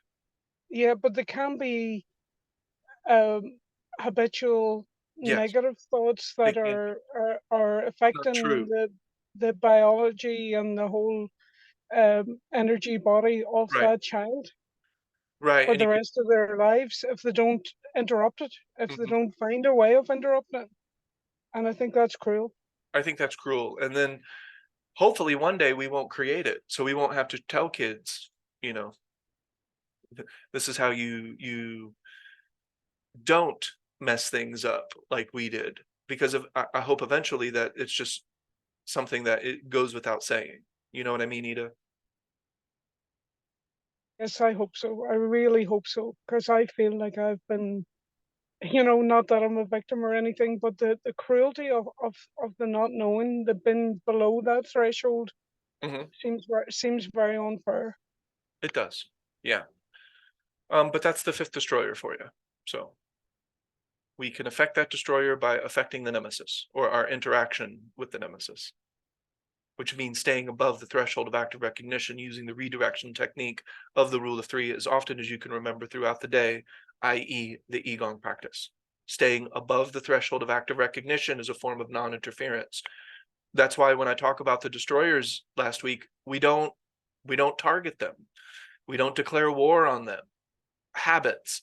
I don't declare war on my habits. I pay Even attention. thought, even thought you Even don't thought. declare war You on. don't even need to declare war. I think Yep. that if, I think it is right. I don't hear much about thought being the problem, but I think there's such a lean towards inclusion and acceptance and everybody seeing each other, but the method of getting there is gets diluted. So it's the above and below the level of recognition that's a really important factor. It's the Because most thought important. exists. We have a lot of accumulations societally, culturally, and within ourselves. We have a lot of momentum about thought, and thought can be, essential. Where we are with that is so individual, and people are afraid to deny somebody that individuality. So there's not really declaring war on cognition. It's just the overall amount of thought, and being aware of that requires you to notice in the now moment what you're doing. Like, that self-evaluation is important, and it's not to, right, we think it's normal to think all the time. We think that we believe that the method of getting from one place to another, success or whatever desires we have, is through thought. If I think about it more, if I think about it better, let me change my thought from a negative thought to a positive thought. Let me just recognize how much thinking I'm doing. How many words just go through the computer at one time? Imagine just trying to type out every thought that you had in an hour. What would that, how many pages would that require? It's just noise that interferes with all those other factors Right. that you just mentioned. Yeah. And I will go so far to say that active recognition is self-recognition. It's self-awareness. So when we talk about the difference between the dolphin and the dolphin can recognize itself. It is aware of itself. It is able to observe its own cognition. That is the most important thing of the human experience, is our But I ability to suspect it's not self-recognize. evaluating whether it's prettier than the dolphin next to them, or I don't whether they're more successful than the dolphin next to them, or likely who know. got the bigger piece of fish, or, I remember last time when I ran into you, what happened, and, that, all that stuff. Yeah, likely no. So one of the biggest differences, though, is that they're still steeped in their ecosystem the way that they are, so that their cognition is still highly focused on food and survival. So that could be the biggest difference between the human and the dolphin, is that the human being has learned how to shape its environment how it sees fit. So we don't have to adapt to our environment, we adapt the environment to us. And so human beings aren't constantly clamoring for their next meal or for safety. So we got into what we call psychological dysfunction, because we didn't know what to do with ourselves. So we just started to think all the time. And like when I was reading about feudal Japan, how for centuries it was constant conflict and war, infighting. They just were constantly just fighting. And it's like, why? Can anybody give me a good reason? Like, what the fuck is everybody just fighting for all the time? Like, war, killing each other all the time for what? Like, it is literally, if you look at it from an expanded view, it's just insane. Look at it as if you were an alien species evaluating human beings, and you're like, why? Like, what is happening here? Like, this is really weird. And it is because of those two bubbles, attention going into those two bubbles, inflating thought so that it, and Ida, to your point, I have never heard anybody in my entire life talk about the overall volume of thought from the time that a person wakes up, from the time, even Eckhart Tolle doesn't describe it the way that I do. And I don't know why. And I'm not saying one's better or worse, but when you guys were talking about that, it behooves me how we could miss the thought being the driving factor for so many things, not just the way we're thinking, which is that can be popular. The way that we're thinking, a lot of people know that, but the sheer volume of it, the amount of it, I don't know how that's lost on the world, but it does seem to be. Sure, they identify the thought as the problem, but then you have to go to a psychiatrist and let's think about where that came from and how it developed. So let's introduce more volume of thought Mhm. into your already suffering existence. Or cognitive behavioral therapy, where we look at one behavior and one stream connection of cognition, and we just try to work with everything on a one-to-one basis. But so because you're just looking at that one behavior as opposed to Right, looking that at the one underlying. thing might help interrupt the Oh, it will. stream or the Yeah, momentum to some extent, but to it's some not extent, the cause and effect. but it's not the This, cause. right. It has not gotten to the root of the issue. We have That the Egon system. that's sorry, that statement that you made earlier, we're all one man. I kind of can associate that with thoughts now, because I used to think that the actual thoughts, individually separate thoughts, there was importance in them, but now I see it like we're all one man, that every thought, some thoughts to me would have had more power to affect me physically, but now I see it as they're all one man. All thoughts, I doesn't can dig matter that. what they are. Yeah, Yeah. yeah. So it's Egon, great to recognize these things, and but I mean I'm 62 now, and it has taken me years to find this out. If I had grandchildren or children, I would want them to know this at school. yeah. Yeah, and I think the information is really important, and I can kind of intuit that to some extent, I'm not going to be the one to popularize this. I don't think. I don't know. It's a little fuzzy to me right now, but um, yeah, there are certain aspects that I'm just not interested in. So trying to convince someone of this doesn't make me feel well. No, it doesn't. Which is one of our principles in Qigong, that we only answer questions. And we'll get into that when we start to talk about it's a hydrostasy topic. And remember, any hydrostasy topic is assuming that we're starting to create space. And then we engage that space. That's what hydrostasy is we've created some space. Now, what the hell do we do with it? Purpose. The purpose will be revealed to you. I love principle. I love looking, because we're all one, man. So we can look at things as individual and as universal. But people talk about it. They just talk. It's just a concept. It's just some shit, usually pretentious. Somebody's trying to impress somebody else in some way with their vast knowledge of the universe. But look at it literally. If we are literally all one, what was my point with that? Where was I going, Donna? We're all one man. Trying to convince somebody of this makes me feel unwell. So you were saying, yes, I don't know if I'm going to be the deliverer of this or not. But Yeah. you like to look at the principles at play. I forgot. Yeah. Sid, you really like principles. You got to the point where you said, I really like Oh, principles. yeah. I'm back. Okay. It's a good point too, but universal principle, individual type of thing. So when we look at purpose was kind of where I was going to, because that was one of the things that we talked about, that we're looking for purpose. So when you look at, because we're all one, you can look at nature and find the purpose, because we like to look at things like we say we're all one, but then your purpose is completely individual. How the hell does that make sense? We're all one, but your desires are all completely individual. It's just about you. That's the infatuation with the sense of self. And that is taking the totality and just focusing on a very narrow bit of it.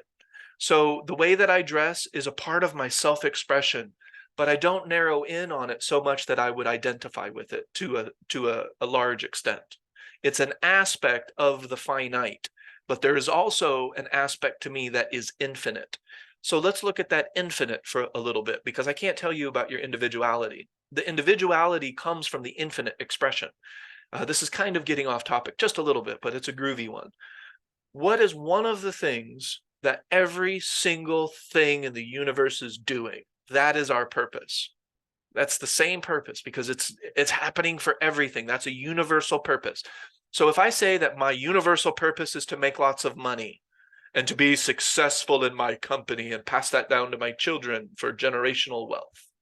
Okay, that's your universal purpose. How? Like, I don't see squirrels doing that. I don't see snowflakes trying to accumulate, and I mean literal snowflakes. I'm not talking about Democrats. Literal snowflakes trying to do that. You know, I don't see the animal kingdom doing that. What are you talking about? Is that something that's only limited in the human experience? Or is this something that is universal? So what is a universal purpose? To expand. To expand. What do you mean? Expand? Do you mean like eat a lot of food and Yes, sometimes. Always moving, always always moving, adapting, always always adapting, changing, always changing, growing. growing, So movement. movement? Yes, I like that. Why? Because everything is moving. Atoms are moving, cells are moving, So air is move with moving. it. Move with it rather than against it. Exactly. That's non-interference, going with rather than against. Perfect.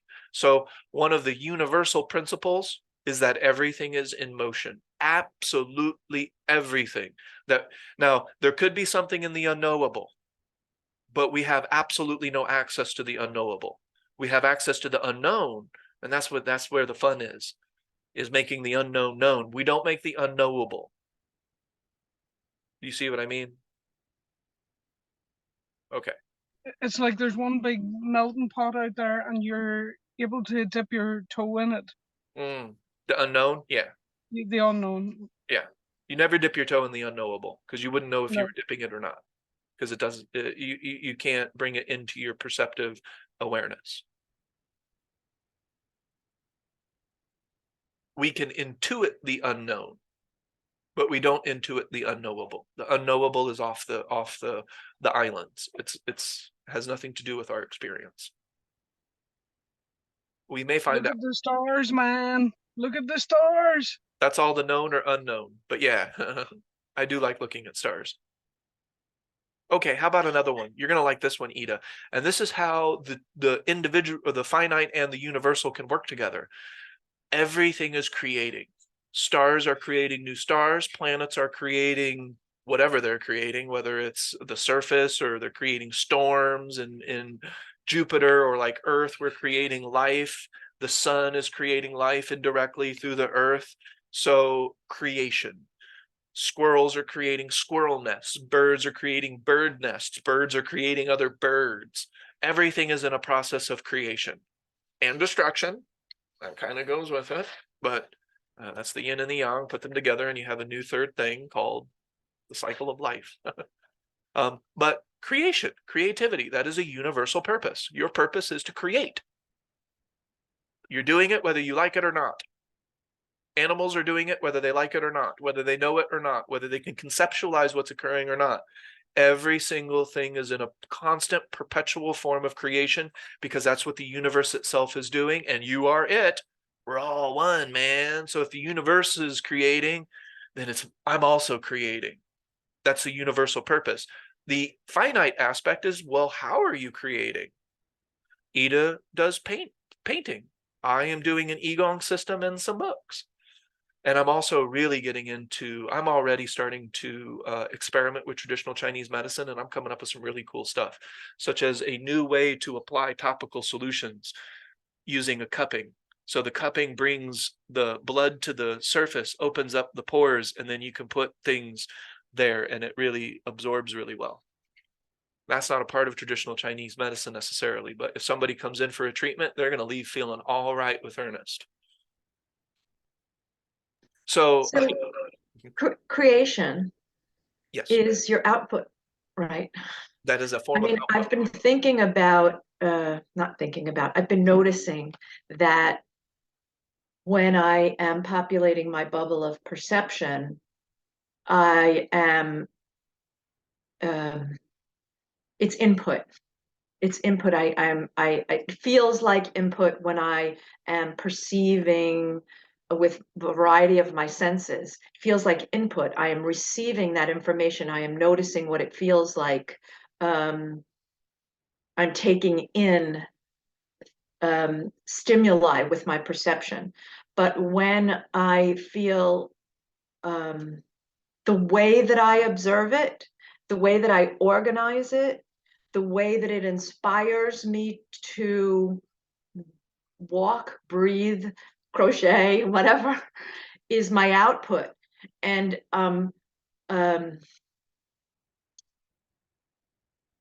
placing my awareness on the balance between my input and output, instead of measuring, did I exercise enough today, or what did I eat today? Instead of looking it through a narrow focus, I am also attempting to notice, bring to my awareness, to my level of recognition, the balance between input and output. So the creative is also how I choose to perceive it, right? Because I perceive it with my senses, but how I organize it and what it feels like is my creation. You and I can take the There same you go. walk on this, through the same place with the same things, but because of what we are, because of our lens of perception, because of our different points of attention, because of our knowledge, our will, our desire, our intention is all different in that moment. The way that I internalize it and experience it is the creation. It was my creation, which is unique unto the world and this moment, as is yours. Correct? Bingo. Yep. I know that sounded wooey, but Not at all. that's how I'm attempting to use my bubble of perception when I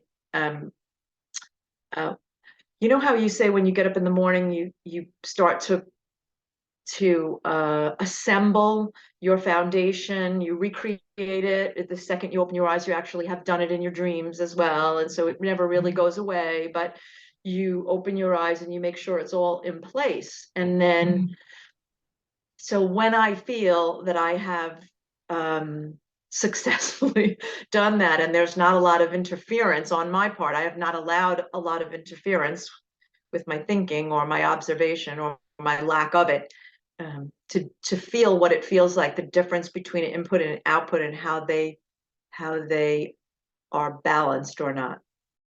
Yeah. And perception is the tiniest form of output, for lack of a better, because it's just existing as a spark, or an assemblage of little sparks going on in our brain. But perception is can be a creation. We're creating, our brain is creating the perception of our environment. Perception is the interpretation. So we sense and then we interpret and accumulate it into a form of perception. And perception, according to the principle of the hawk, is unique. It's individual for each person.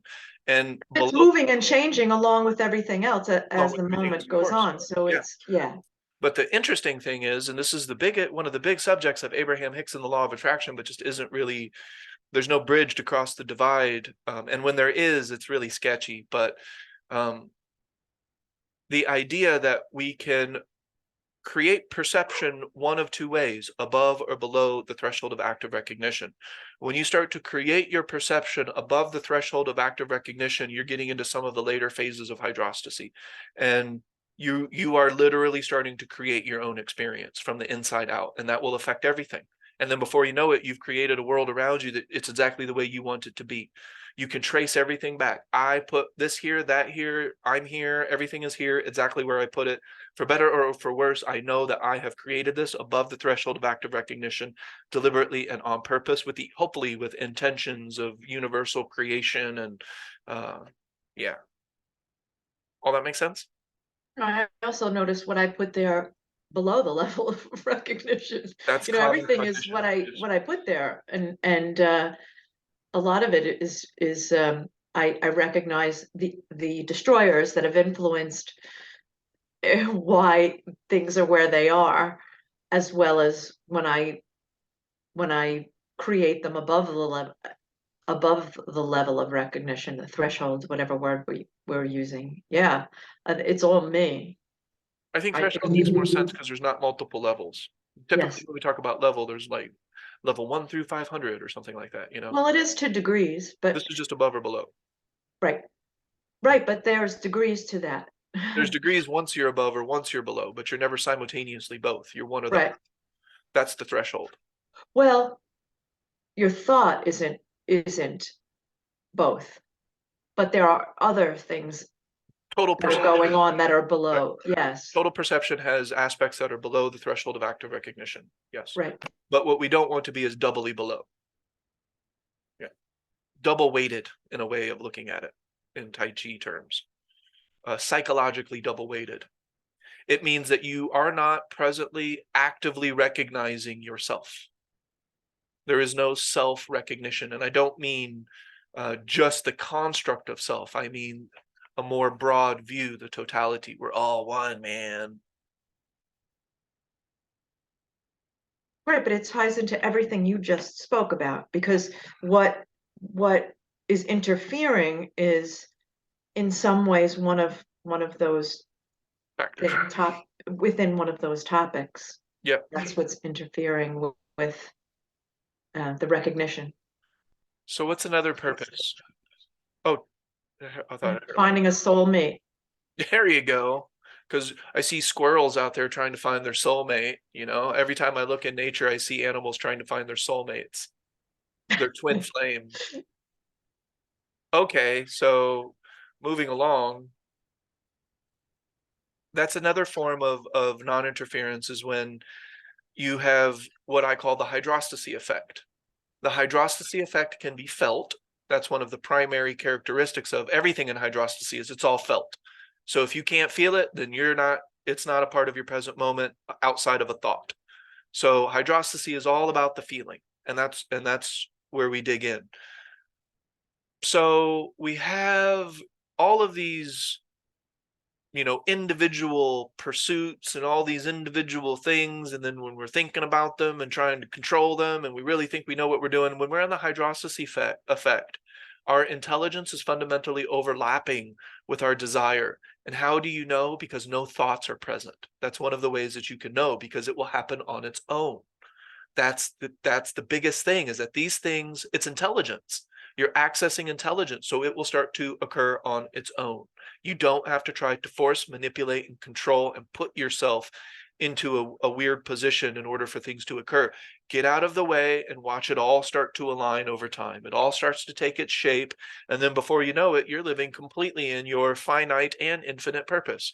One of the infinite purposes that we see in all of nature is adaptation. It either adapts to survive or it doesn't, and it doesn't survive. That is a basic principle of nature.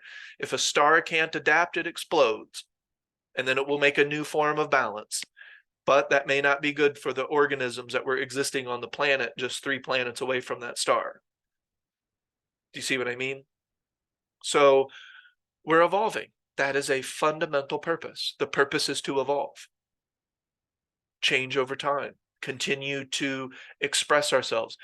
A hypothesis is that the evolutionary tendency is towards consciousness.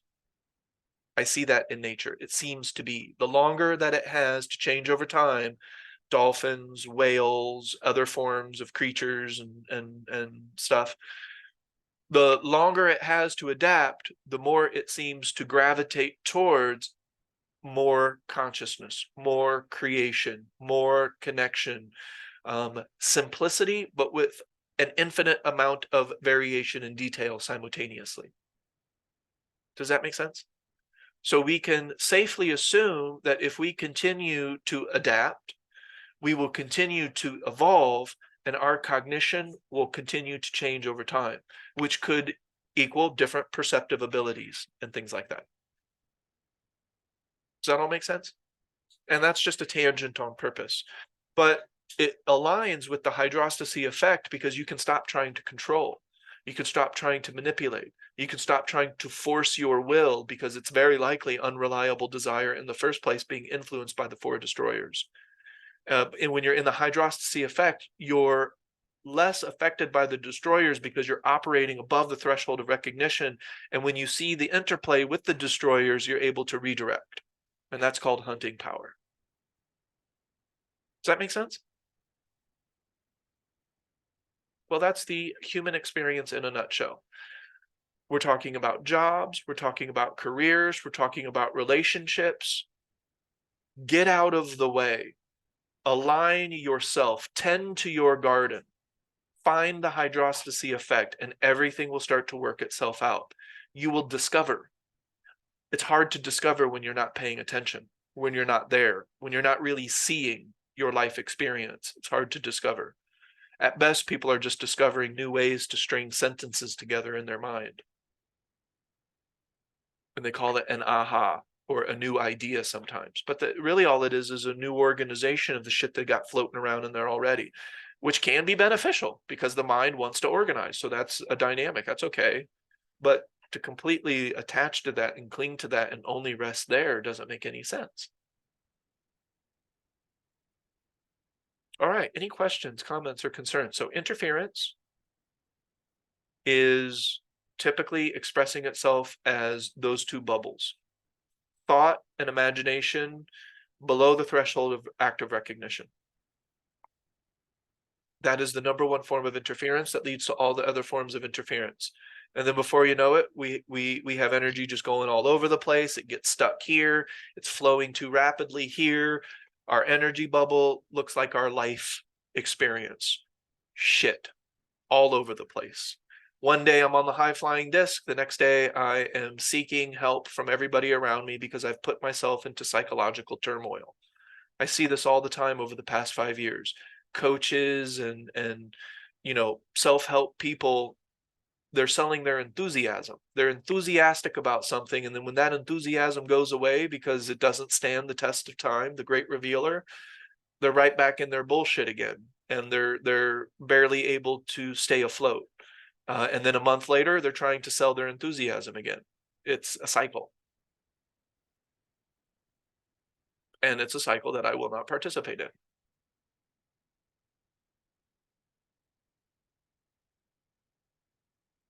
All right. Any questions about the human experience? Michael, Karen, Lisa, Lauren, any questions? Shayna? She gets to hear me. I give lectures to Shayna all the time, so she probably doesn't have any questions. Sometimes when we walk, I'll explain concepts.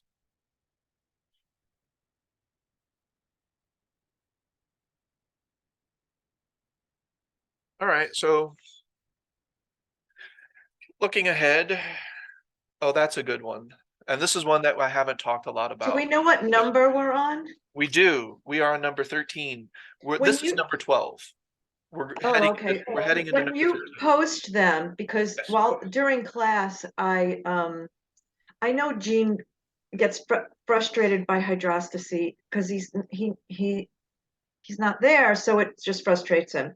And Well, don't try to do hydrostasy. That's I know. So he's rewatching. He's feeling a little better, so he's watching the earlier recordings. okay. And I don't Where know should he how you stop? post them. Do you post them by number and date? I do. If you look on YouTube, it says like 1 of 20, 2 of 20, 13 of 20.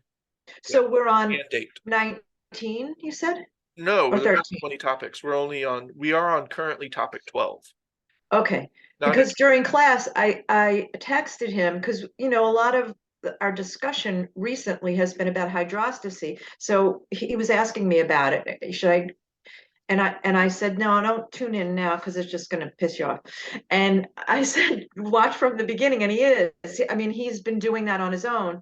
And but I texted him during class today, and I said, watch today's class because I think he would be really interested in the organization of it. And he said, how do I find it? And I said, the same way that you're finding the others, but now I want to be able to tell him exactly. And there should be a channel because I upload these all into a channel. I guess, I don't know. He probably knows that because he said he's watching the earlier ones and it's been helpful. Mhm. So this one is kind of universal. No Yeah. matter where you're entering the practice. It's so And that's most of the examples you used weren't hydrostasy examples, so it really is good for his Oh, top interest right doesn't now. show the whiteboard. You know, I noticed that sometimes the recording doesn't show the whiteboard. I think also, especially if I record it to the cloud, I don't think it works. Yeah. And I'll go over these 20 topics again at some point. So we'll do it all again eventually in some way. Because Yes, these are the essential topics. Take these are some of the topics that, like Ida was saying, some of these topics will be very difficult to find anywhere else. And I'm not going to say they're not out there to some extent, but I don't know if somebody has gone to the life pursuit of organizing them the way that I have. But yeah, so the next topic is the enemies of knowledge. And I don't think I've ever explained all of the enemies of knowledge. So that will be new information to a certain extent. it's also evolved in the way that you're able to explain it, because understandably, in the past, you would explain it in terms of what you are doing right at that moment, and sometimes that inadvertently excluded people earlier in the practice. But now that we've gone through this several times and you've kind of tweaked what's important and highlighted things and broken them down and used different terminology that you feel is more appropriate, and then you have visuals associated with it. And now Igong is going to be overlapped into it as well. I think that what happens is it becomes universal because you're talking about principles. So you can apply examples to basic alignment, you can apply examples to counterbalance, you can apply examples to hydrostasy, so that it reaches the wider audience. So I can understand why you're hesitant to release the Igong book, because you want it to be a comprehensive thing. And it needs, I think, at least counterbalance to be comprehensive. I get it. Yeah. But we got some people clamoring I on one know. of them. Yeah. So I'll probably upload The it. Angolia camp is clamoring for it, because I'm gonna start that from the beginning, and Okay. it's a principle that applies no matter where you are in the practice, so it's useful. So I'll release it to the group under the understanding that it could still change, and please don't share it because it's Oh, right. it's technically not copywritten until I publish it. So I understand you may yeah. want to revise as it goes on, and yeah. Yeah. Okay. So I'll do that. Thank you. Yes. So yeah.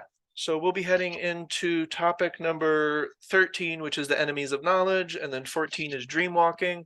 And then here's the biggest caveat. Well, it's not a caveat, but it's something that we really need to understand, is that with hydrostasy, there is a gate. And I'm not a gatekeeper, so it's up to you. You know, I'm not the one keeping that gate. You are.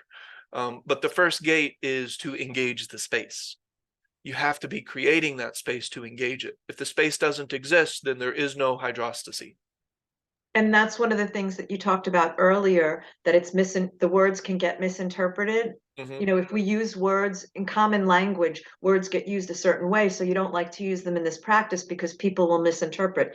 And Right. engaging the space is one of those that I misinterpreted up until very recently. I Yeah. thought I was supposed to engage my bubble of perception Well, you with are. more data. Well, you Yeah, are. but that's not what you're That's talking not what about. No. Yeah. Yeah. Engage the space is, you have been doing your techniques, you have been doing your warrior training, and you have actually started to create gaps in the overall amount of thought. That will have a feeling. It's called inner peace.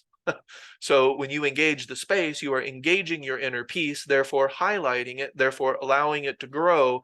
And in that space that you've created, you can start to do your hydrostasy practice. The space is required for these other aspects to be approachable. I'm not the gatekeeper. The practice is the gatekeeper. Your mind is the gatekeeper. The space is the gaps in the overall amount of thinking, and that's where you want us to engage Yes. that space. There's all this thinking, and then you do your practice, and then all of a sudden you realize there's a space that you've created in the overall thinking. That's the space you want us to engage in. Yes, and in hydrostasy, we're assuming that you've been doing the practice enough that the space is gaining momentum, so the feeling of it is more visceral because it feels like inner peace. It feels Right. like a mind that is peaceful. In the beginning, you just, when you notice it, you try to Yeah. elongate it as long as Right. possible. Like, what am I doing? Like, let's see, it's like, Right. it's like pedaling the bicycle. Like, I'm not sure all the things that I'm doing, but I want to keep it going. Mhm. Exactly. Yeah. And then ultimately, when you're in the hydrostatic effect and that's occurring, there are no images of perfection in Qigong. I'm not an image of perfection. I was doing, I guess I won't say what I was doing, but I was talking with somebody and they assumed that I don't take anything personally because of the way that I view things from a universal perspective as my capstone of the practice. That's my second attention. As I'm walking to work, as I'm typing on the keyboard, as I'm talking to you now, I am maintaining 2 points of attention that are not emotional. It is more, even though I can't explain how, it is more like a sensory perception rather than an emotion. It's more a perception of something rather than an interpretation of it. But that's the second attention, and that's where my practice is now. Why was I telling you that? You were talking to someone. Oh, right. Who was I talking to? That will help me out because I didn't want to tell you who I was. Okay, yeah. Oh, and they assume that I don't take anything personal because I have created. But that gives me an opportunity to say, no, now wait a second. That was actually one of my longest established habits, was to take things personally. And I still feel the pull towards that. But because of my hydrostasy awareness, I feel that pull almost immediately so I can redirect back to my practice and it doesn't gain momentum. But that shows you that I'm not a perfect human being. I don't have a problem under the sun, but that doesn't make me a perfect human being. I have no problems.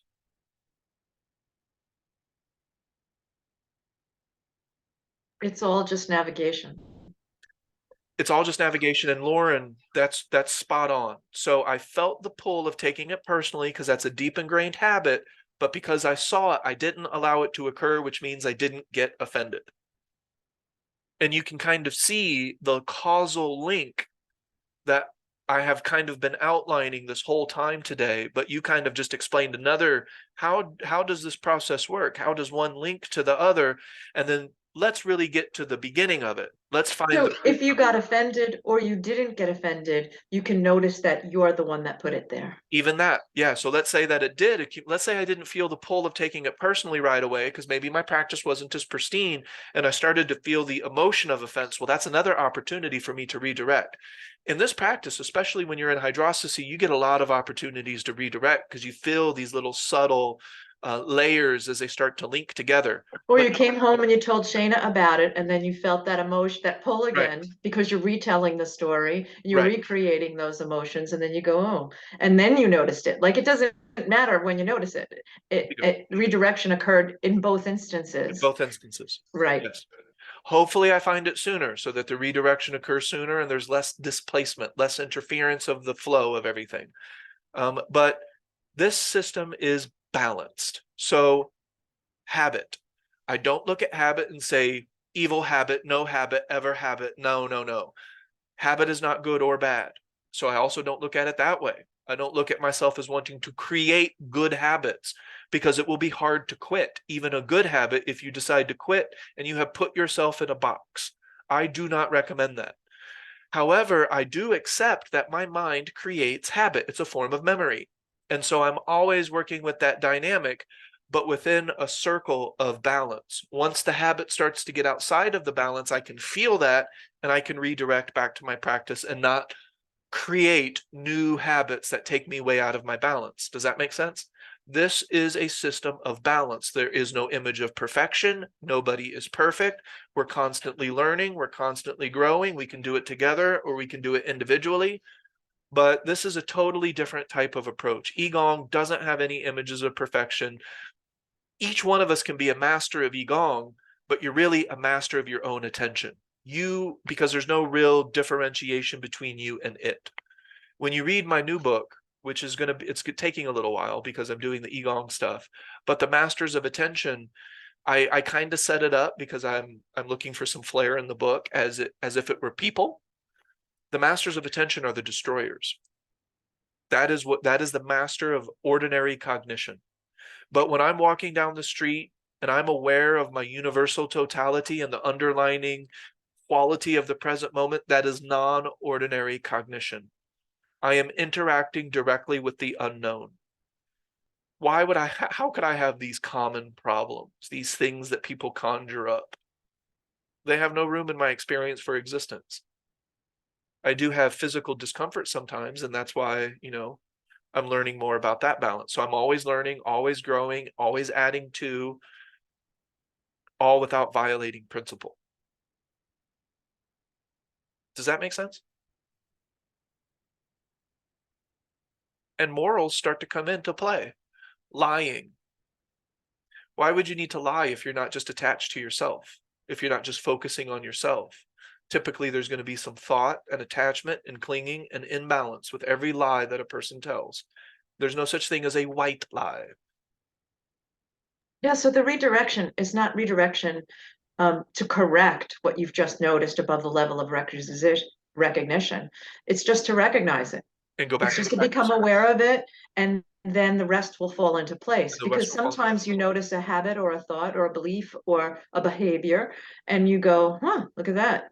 There's a lot of momentum behind that. And then you do nothing about it except notice it. Sometimes you just redirect back to your practice, and then the way from that continuing to exist without your awareness becomes evident. It's because now it's in your awareness. Your awareness has grown. You're existing above the threshold of recognition. And so for the next time you go to put the towel on the bed or eat something the minute out of the refrigerator, the minute you open it, you'll notice it because you're existing above the threshold of recognition, and you may or may not make a different choice, but you're certainly, to a degree, expanding your practice. Yes. And these are some of the defining characteristics of Qigong. And it's different because in other systems, there are images of perfections, there are gurus, there are people that I would never want anybody to just like follow me around as if I'm some image of where they want to be. If that's occurring, we've missed the point. But if we come together to learn more about our cognition and support one another, that's the group study. I'm down with that. Oh, and I will probably do like a webinar on the Qigong book. So I'll release it to everybody in a PDF, and then we'll do a webinar that literally just goes through that PDF topic for topic. And then that will be the Qigong webinar. And then when I release the Qigong books, there will be 2 books. It will be Basic Alignment and Counterbalance on a website dedicated to Qigong, because I'm getting rid of the eCrolic website. It's not about eCrolic, it's about Qigong. And for the most part, it will avoid the vast majority of capitalistic traps. I was reading something about dolphin birthing, and that, human beings are getting into the ocean and allowing dolphins to help them with the birthing process. That sounds nice, doesn't it? I mean, sounds nice. I'm not saying that you want to jump into the ocean right now and take that risk, but guess how much that service costs? That's when capitalism gets in. For some, those services are in upwards of $95,000 to have that service.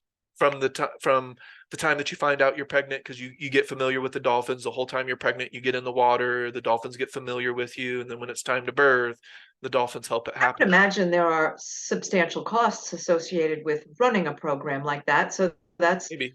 But not 95,000 worth. No, somebody's trying to get rich. So you can see this in my behavior. I have, and it has come to me. And this is such a great story, and I look forward to telling it one day, but I did 2 different resumes. One resume was a resume that the world would want to see. It had my levels of experience and what do I do well and how many words can I type a minute? And I got calls back. I also put one out there that was earnest. It was mindfulness, mentoring, I'm all about energy, and I got calls back. Well, one of those calls back was Shenshen. And I went with that job because it seemed most aligned to who I am, not who people want me to be. And then from Shenzhen, I had never thought about being an acupuncturist before I worked at Shenzhen. I don't know why. I had acupuncture a bunch of times, but maybe it just never occurred to me to do something like that. And it's really weird because I do Tai Chi and Qigong, which is a part of traditional Chinese medicine. I was familiar with cupping, I was familiar with gua sha, I was familiar with acupuncture, but I never thought once that that would be a good career for me. It all comes together in a way that you can't necessarily predict, but you just adapt and you learn and you grow and your desire becomes aligned. Isn't it? Don't you guys think it would be really intelligent for me to focus on acupuncture with everything else that I do? Somebody looks at that and they're like, Ernest, that really makes sense. It seems to fall in line with everything, principle wise. Right. Yeah, it all seems to just line up. And then it's like, well, why didn't I think of that before? Because I didn't create the space necessary for things to align. And then once they do align, everything just starts to make sense. It's like, oh, there it is. And then I create the time flux. So I'm not worried about school, or I'm not trying to get through a program, because I like learning. I have always been learning something. I'm learning something now. And chances are I'm going to be 110 years old, signed up to some online course because I'm still learning. So I don't need to worry. I don't need to try to get done with something. But I guess my point is I have created a career for myself so that Qigong isn't infected with trying to create a personal income. It can, but I would never want that to be a goal. Does that make sense? So I'll do my level best to keep Qigong from being infected with runaway capitalism. You will never pay me for my time. At most, you're paying me for a little bit of expertise, a little bit of mentoring, a little bit of knowledge, that type of thing. But that's why my rates are so low, because but I don't charge for time. That makes no sense. Because it doesn't exist.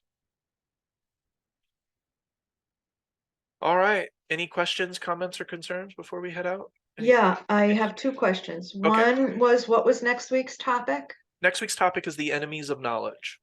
And are you still offering Qigong on Sundays at Shenzhen? I am, yes. And you go to the Shenzhen website to sign up for those? You can, but it will still say Qigong, because I'm trying to make Qigong on the, but it's a technical thing right now. For some reason, the Qigong isn't showing up for people to sign up. So you can just sign up for Qigong online, because there's an online and an in-person option. Just select the online option. Online option for Qigong on Sunday. Yeah, and if there's no time, just let me know. And then also I can we can still work outside of Sunday. I have several people that Sunday didn't work for them, so we just came up with a time informally. I'm That's really asking for Gene, and he's got the time on Sunday. okay. Can work outside of Sunday. He's I not can't. on he's not on too much of a time constraint. Okay. And then it's $45 for the amount of time that we end up doing. 45 minutes is the target. Session. Yeah, you can imagine that I don't usually stick to the 45 minutes. You tried the first one. I did with the Qigong or with the Qigong what was that? Webinar. No, it was the first class. Yeah. Oh, did it I? was- yeah, Bob was there, and you were really Oh, trying was to it? stay on time. It was the Oh, first really? Sunday. Yeah. Oh, okay. I don't remember. All right, well, I'll read the rest of the topics if you're interested. Next one is enemies of knowledge. The enemies of knowledge. The first one is distraction. So you can go play with that for the rest of the week. Because you can't learn from the moment. You can't accumulate experience if you're not paying attention. Or you can, but it's in retrospect and it's not as efficient and it's not as pristine. It's relying on memory. The enemies of knowledge, dream walking, shifting and modulating the lens of perception, hunting power, the hydrostatic effect, the act of alignment, and in parentheses is the adaptation principle, internal alchemy, and then the axis of hydrostasy. Woo, woo, woo, Yep, and then we're done. And then I have literally nothing else to share with the world. I'm poking fun at that. All right, and then so the Igong website, I'm really hoping to make it more of a free tool. So a lot of what I share in the Igong books will be on the Igong website. And then once all the Igong books are done individually, I will create the Igong compendium. And then we have the mind intention exercise with different layers, and eventually, as I continue to do my thing, I'll be offering Igong as a part of acupuncture, because it's an approach to traditional Chinese medicine. It's the getting out of your mind's way, getting out of the energy's way. So that will be a part of my acupuncture practice, will be Igong. But I do expect at some point other people will share the Igong practice. And then maybe you even create your own practice around the bridge principles, because the bridge is a series of principles. That's kind of how I've organized things now. Actually, it's a series of hypotheses, theories, and principles. What's the Shenshen website? Shenshenhealth.com. Thank you. Yep. And then I'll open myself up for Sunday, because I think I blocked myself off because I hadn't booked yet. So I'll open myself up for Sunday in case he wants to book with me this Sunday. Especially if it's online, because then I don't have to go into the clinic. So that's no issue. Okay. Oh, I guess I can do that on my own. I don't have to do that with you all here. Okay. Any final questions, comments, or concerns about anything that we've talked about so far? I could go ahead and list the 20 topics for you just so you can see them all. I will write a book around these 20 topics, so you can expect something in written material as well. I have written things, I am currently writing things, and I will be 110 years old probably with an idea of what I want to write. It's just that's my form, one of my forms of creation. My purpose. All right. Anything else? Okay. So on Thursday, we have our typical group study. And so what, 13? So we have what, 5 more topics or so? 6 more topics? 7 more topics. And then Tuesday goes away. So we'll just go to Thursday. We won't have the Tuesday class once these topics have been complete. Maybe we'll pick it up again. I'm going to adjust or kind of see how my school goes. So I'll just keep the one group study and then kind of see how classes go and then make changes from there. I will do an Igong webinar, which I'm going to just share the screen with the book, and I'll describe the book as we go along, and that is the Igong practice. You're either doing it or you're not. That's what's good about it. It creates a form of accountability. And it is instructional. It is not theoretical or philosophical. So you could read it from the beginning to end if you want to, but it's really designed to be worked with as a pocket guide, something to keep with you to remind you of where we can put our attention, to bring it above the threshold of active recognition. Okay, well, I will see everybody on Thursday if you can make it. If you would like a one-on-one outside of the Sunday time, just let me know. I think 45 is more than reasonable, because sometimes we go quite a long time. But yeah, just let me know and we can hang out if you need to. But if not, there is always the free group study. So nobody ever has to pay for Igong if they don't have it. But if you do want a little bit of mentoring, if you want to step it up a little bit, then I can make myself available. Okay. All right. I will see everybody on Thursday if you can make it. If you have questions or comments, you can send them to me in the meantime, and we can address them on Thursday if you'd like. But that way you don't forget, you can send it to me when you have the question or when you have the idea. And then you can also let it go because you sent it to me, and we'll talk about it on Thursday. Okay. All right. So I will see everybody on Thursday if you can make it. All right. Thank you. You're welcome. And I'll post this up hopefully before I go to work, or get the process posting before I go to work so that Jean can rewatch. All right. See you guys later.